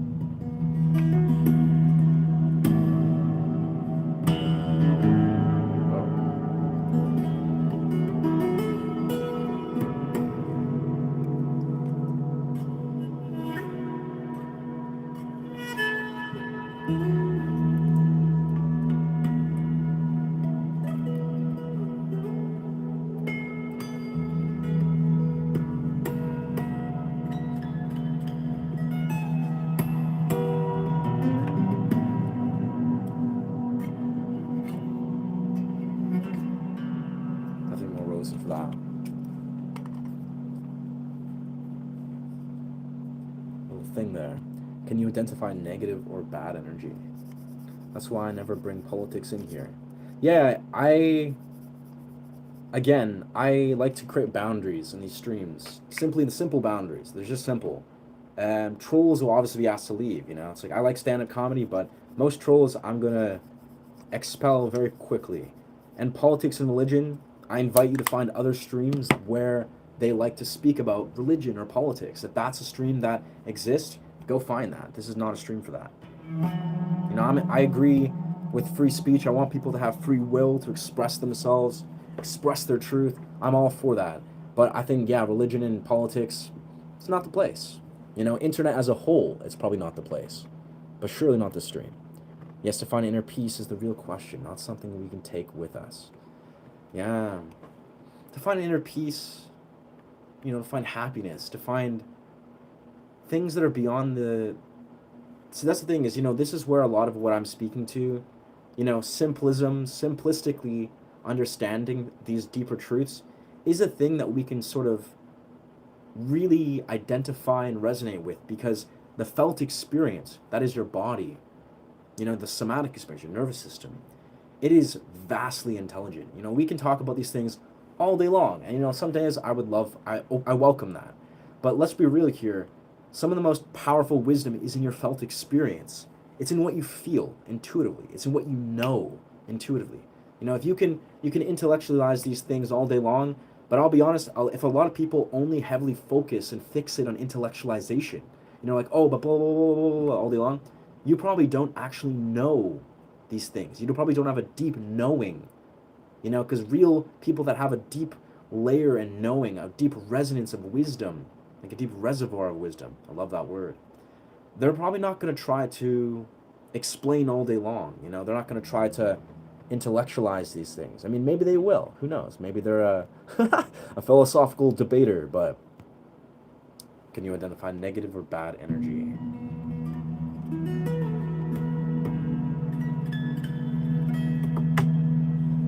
Negative or bad energy? Man, I appreciate your questions and your engagement, Darshan. I'll be honest, I'll say this very blatantly. I mean, maybe this is a bit of a bias based on the conversations we had, but I feel like you don't have a lot of clarity with the way you're approaching a lot of these things, and maybe that's why you're trying to unpackage these things. Um, like it's almost like it feels like, yeah, to some degree, you're not very intuitively connected to a lot of things that simply just require an intuitive awareness of these things. But identify negative or bad energy. I mean, that's okay. Maybe I sound pretentious as shit to say that, but negative or bad energy. I'll be honest, dog. Like, in many rights, like the very idea that we try to like split off these energies, obviously, like if we're being objective in some right, yeah, like something feels good to your energy, something resonates with your soul, like an intimate partner or community, good friends, warmth, bliss, passion projects, soul filling expeditions. That we could say is good energy, right? And maybe a bad energy is something that convolutes or deviates from that. Sure, we can call it that, but if you want to talk about like capital truth, negative and positives, those don't actually exist, right? We are humans. We like to split things off, but this is good, this is bad. Oh yeah, this is good. This person has good thoughts. This has bad thoughts. Dualism all day long, right? But negative and positive don't actually exist, right? Like on the deepest level, if we think how can we identify negative or bad energy, it's like, brother, it's like we become either or. We are the creators. Like, based on what I just kind of read about the quantum theory, basically everything's neutral. Everything's a neutral entity. Negative and bad energy, or positive and negative energy, do not exist. It all exists at once, at the same time, based on what you perceive it. So the second that you believe, oh yeah, negative energy exists, this is negative, this person's negative, negative, blah, blah, blah, blah, your reality will literally manifest and create this over and over and over again. And the second that your mind is like, blissful, warmth, abundance, XYZ, positive energy if you want to identify it, your reality will create it. You're literally just reinforcing your reality. Everything's a neutral entity. You are the creator that reinforces and makes it so. Anyways, you're right. You're probably right, dog. I'm like going off on long ass answers, but that's kind of the way my mind operates. I'm not gonna be like negative energy is good, bad energy is bad. Like that's just like I like to really lean into these answers.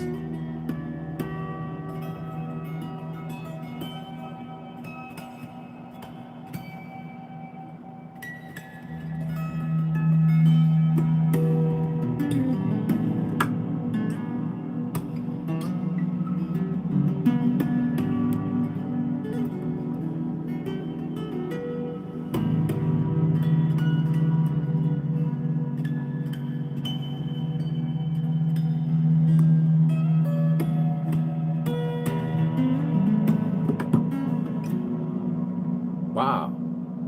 3 hours and 4 minutes. Has that actually been that long? I guess we did start about that. Let's see. Yeah, what a lengthy ass stream. It's this guy. I see this guy on the stream. The guy that is me. When I say negative or bad energy, in terms of something like bad is going to happen. Yeah, you're talking about.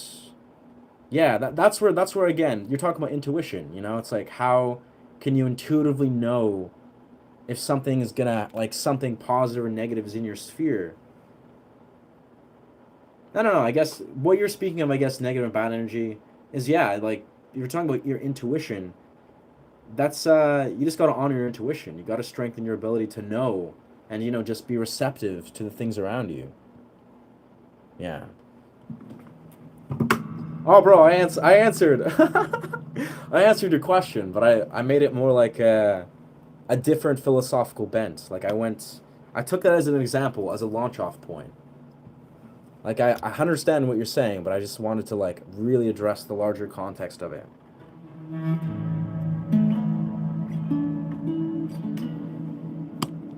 Yeah.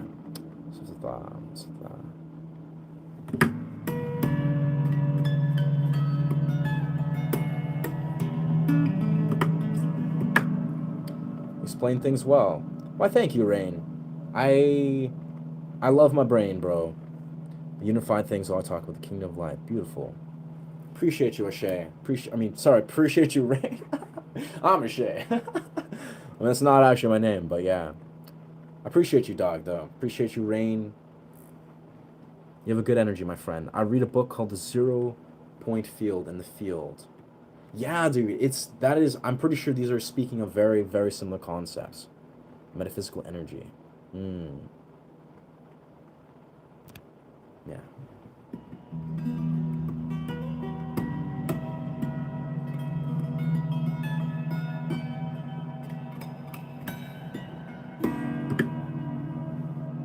Yeah. I'm gonna try something else to click through rate on my newer videos. Sick, dude. I mean, hey, why not, brother? Like, we're on the path. We're on the path. The YouTube realm, the name of the game is just keep on going. Just don't give up. Same thing with guitar, right? I mean, I'll say this, and I spoke of that last time you sort of mentioned your journey of creating more long format and going down that rabbit hole.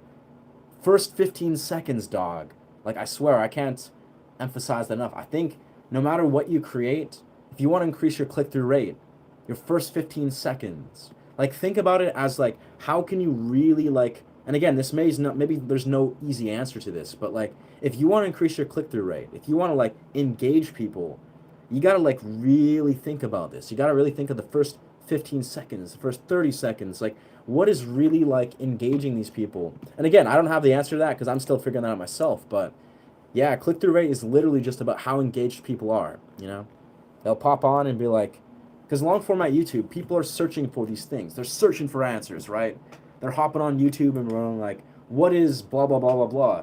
And once you open someone's video, they want to hear direct, clear answers. They want like concise, well-articulated information. Like, shorts is a little different. Shorts, people will scroll through, they'll see 20 seconds and be like, sweet.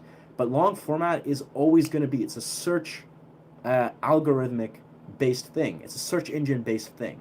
A search engine algorithm. Where people are on YouTube long format to learn some shit.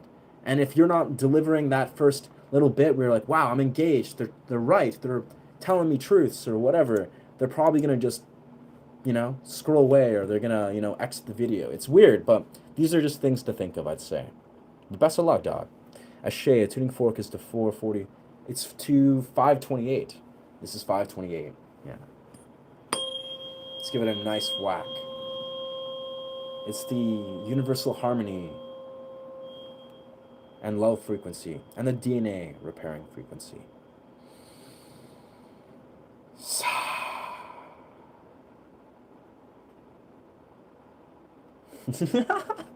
I love this thing so much, I gotta say.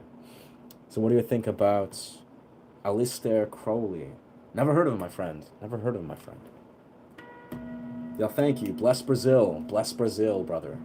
Brothers and sisters. Love Brazil. Blessings from Canada.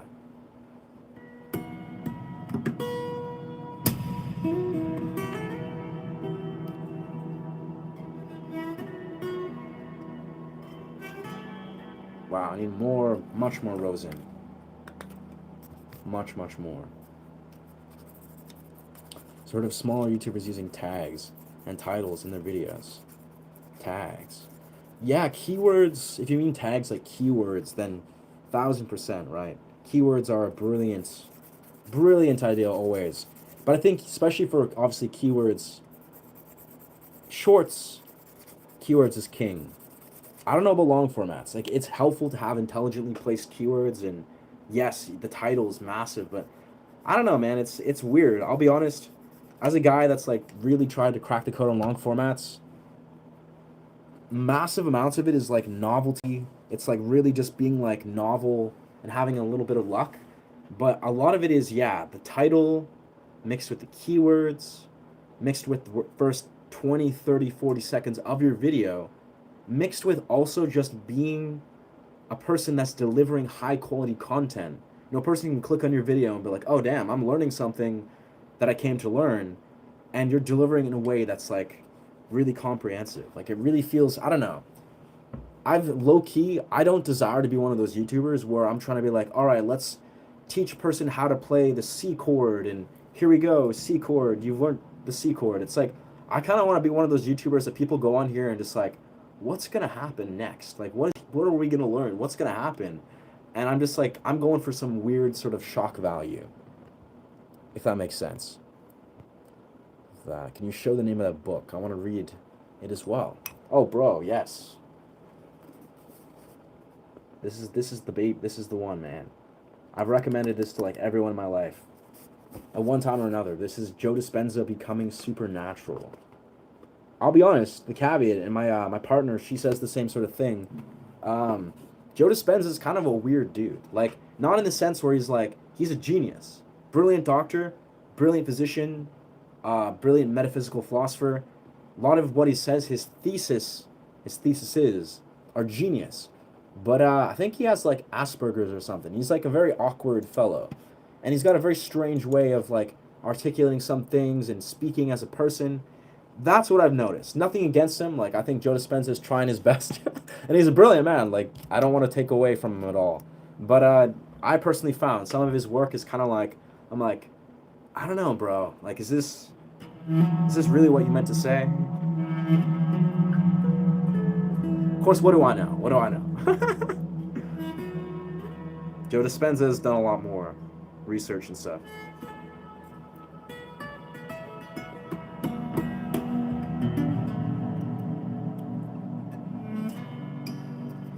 I think I know what's going on here. I think I know what's going on here.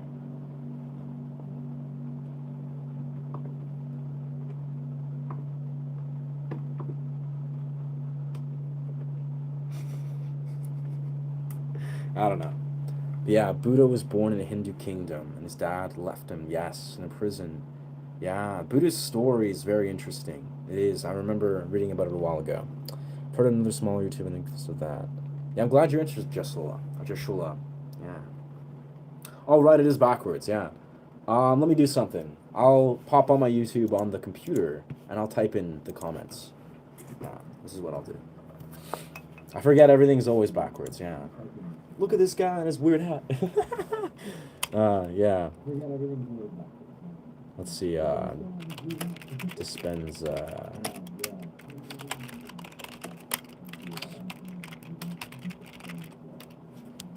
There you go.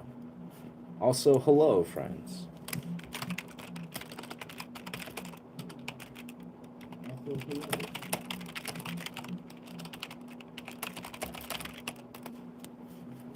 See ya, bro. It's been hours. Yeah, feel free to dip out, my dog. This is, I'm the, what's the word? I'm the orchestrator of this weird orchestration here. And I probably, I'm just trying to cultivate watch hours continually, but I appreciate you, brother. Like, I'm probably gonna dip out at some point too. I gotta do a cold plunge, make some food. I'm on like a fast. I'm on like a all-day fast, pretty much. So I should probably eat some food at some point.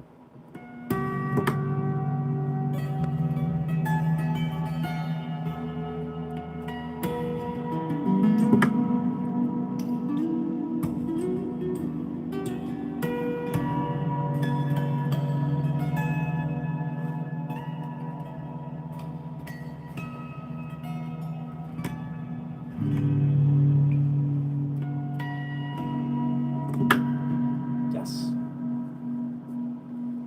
Let's do Ottawa the tone ramp, bro, bits. The Ottawa. Bro, the Ottawa is, it's just cooked. I don't know if I would not... Ottawa would, like, just make my whole system just feed back, or... Yeah, it would just all send it into hyperdrive. You know, when I was tripping out, looking back a long time ago, I used to wear a pink top hat. Huh. When I was tripping out, back a long time ago. Yeah. I don't know if pink is the move, but, you know, if pink is the move for you, I don't know. I'm a color enthusiast. This, you can't see this very well on the stream, but this is like rich, dark red. It's like distressed acid wash and like dark auburn garnet. It's a very, very interesting color palette. Unfortunately, you can't see it that well on the live stream. But in real life, like even when I look at this right now, like I see it with my naked eye, I can see the color palette. I don't know, maybe it's the lighting, it's probably the way this picks up on color hues, but you can't see the true color. But this is a wild-ass color. But yeah, dog, hey man, let's take a page from our ancient ancestors, you know, in the frickin' 1800s. Like, let's return back to being distinguished gentlemen. I don't know. I think it's kind of cool, though. I like to bring back hats, you know? We're back in this place. There's my GF design close for me. She doesn't, but we are actually, she told me that we want to create, she wants to collaborate. She wants to like, well, she wants to help me like sew some clothing, some like beanie hats ideas, and wants to create designs that I would like to create, which I'm like, that's high praise, because I want to do that forever. So yeah, we will collaborate. She wants to, hell, actually, let's be real here. What I'm probably going to do is I'm going to probably create a line of beanies. Like I'll create creative beanies, and she'll probably help me do the prototypes, and I'll probably just release them. Release them on my YouTube. That'll be my affiliate mark things. I'll create really trippy psychedelic beanies. Like really dope ones. I don't know when that'll happen, but that's probably what's gonna happen.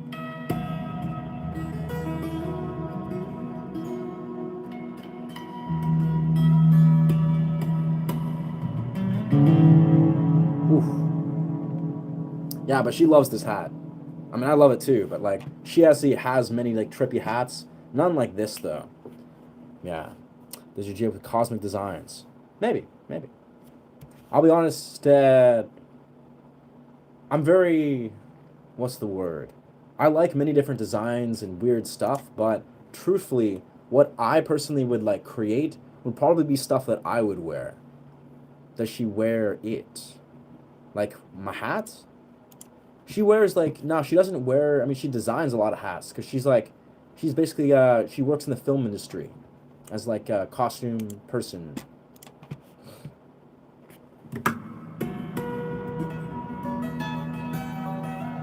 But yeah, I'm all for it, brothers and sisters. We bringing back hats. We're bringing it back, hats, man. Like, I gotta say, like, you'll see me, like, this is the thing, this is the thing. I'm gonna get really good at, like, basically I'm gonna be walking down the street, this freaking bap, just like, people will be like, what the fuck? And I'll be like, yes. It's like, we're back in the freaking 1800s, ladies and gentlemen. Yeah. I think I wore the pink top hat every day for weeks, and it was tall as shit. Yeah. Well, that's the thing is top hats are top hats. You see, this is a top hat. This is a top hat I bought at Shambhala. It's a big ass hat. It's like, this is a huge hat. It's like freaking top hat. Beautiful hat though. Like, this is like legendary. I bought that many years ago when I was on a lot of acid. Yeah. Doff your hat to the passers-by. Yeah. I think for me, this is more my style, because it's less a top hat, more like a weird ass fedora top hat, super acidy top Mad Hatter hat. Like, this is the one. But yeah, what I think I'm gonna do is like, because the thing with hats is I don't intend to wear hats all the time. It's like, you know, I'm gonna build a very interesting silk. Basically, see, I have this. Where is it? I'm gonna show you guys right quick. Chill out, guitar. Chill out. I basically bought this. See this? It's like a red, almost like lava, like dark red blend of reds and blacks. That's a material I'm gonna make a bandana out of. I'm also gonna like have like a little silk strand on this hat, probably make like a shawl, do some crazy stuff with it. But that's the idea, is like I'm gonna have to wear that as like a bandana, and then I'll have the hat, which perfectly complements that. And yeah, that's what we're going for, man. That's like everyday apparel. I'm curious though what you mean by doff. Like, do you mean just like taking it off and giving people reverence? Remove. Oh yeah, yeah. Just give people a little. That's the thing, bro. That's part of the fun with hats. Hats are extremely expressive. Like, say you're dancing, right? You know, you're dancing. It's like you can be like, give people a tip of the hat, be like, yeah. Or you can just be like, you know, kind of just like, wow, or do some stupid shit, or just like, be like, yeah, like, blessing. Like, you know, you're just being a gentleman. Or you can like dance with your hat. You know, you can do like crazy shit where you're making the hat become like a part of your popping and locking animation dance flow. Like hats are very diverse. The reason I wore the hat is because I saw it in a dream. So that's dope as fuck, bro. I think you really, you really honored that. You really honored that dream. That's really cool, man.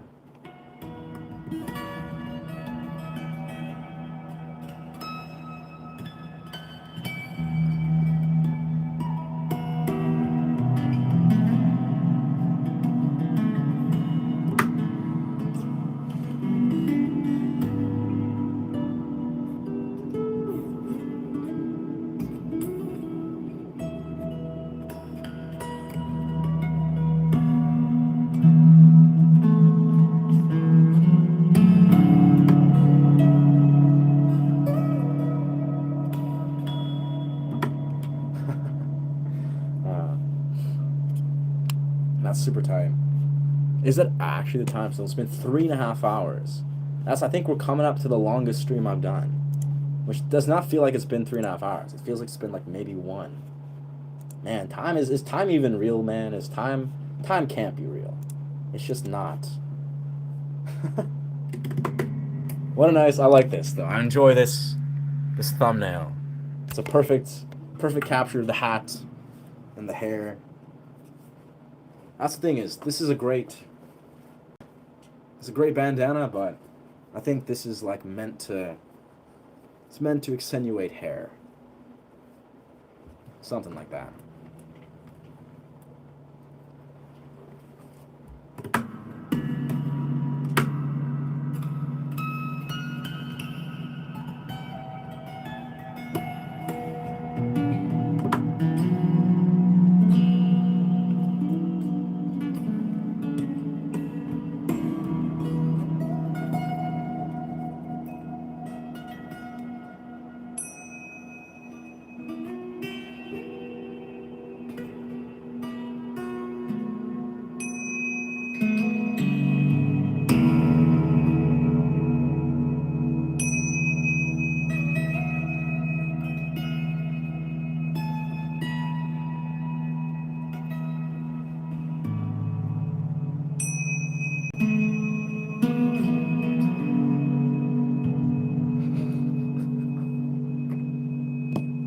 Wicked.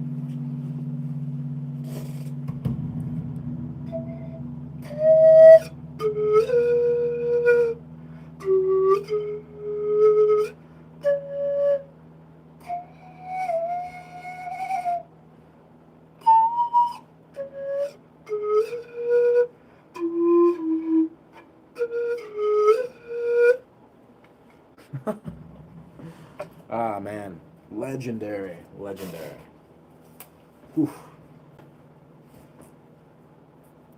Yeah, I must say, hats are awesome. This is such a comfortable bandana. Like, this is literally like a silk bandana. It just hugs my head. It's great. So comfortable. Could hats be made musical? I mean, sure, bro. I've actually thought about that. If I were so inclined, I could take a hat like this, right? And I could hang a tingsa on there. Like a mini tingsa. So I could basically like maybe do a headbang or just like whap the thing, and I could make it a percussive instrument. Yeah, I don't know. Pretty crazy. Well, fuck yeah, brothers and sisters. I think what we're going to do is we're going to put a close to the stream. Approaching 3 o'clock. kind of go for maybe a run, maybe do a cold plunge, see how the rivers are. Yeah. Make female version that raps. Ah, so a bandana that's a female version that raps. Yeah. Maybe, I don't know. I think the cost of fabric might be a little bit, yeah. I mean, that's worth considering. It's worth considering. I think the cost of fabric might be a little bit of a different cost. Like if we're talking about a wrap, that's going to be like a long sort of scarf versus like this is like extremely economical. Like buying material that's just a little beanie is like very cost effective. But I don't know. It's worth considering. I think I definitely want to reach out to my female audience that would love that. Yeah. I think all these things, though, they'd be very limited edition. Well, anyways, thank you so much for chiming in. Yeah. Deeply appreciate the support. And yeah, if this content resonates with you, feel free to follow this channel. Yeah, I teach music and I do meditative sound journeys among various things.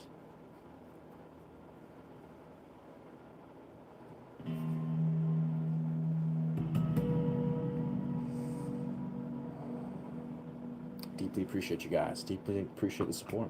Yeah. Large handkerchiefs.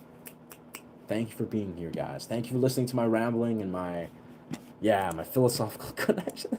It's crazy. Today I feel like a lot of people had some very interesting opinions, especially the one homie, Darshan, about like religious beliefs. It was interesting because, Darshan was here for a while where he was kind of like unpackaging some things, relating to his own relationship with like the social dynamics of dating and like religion, this, that. It seemed like the dude was like, he was really trying to find some clarity. And I hope he found it, I hope the buddy gained a little, because it seemed like the way he was layering out his perspectives, his questions, it seemed like he really didn't believe, like on a deep level, he was like, hesitant or resistant to honoring the truths of what these things were. So I was very blessed to be like, you know what, let's talk about this, buddy. Like, let's breathe life into these perspectives. But anyways, yes, thank you so much for chiming in. We'll be back probably in a few hours, yeah. Or not, I don't know. I gotta honor the boundaries and the balance, but much love. Bless. Ashe. Thank you. Remember to honor yourself.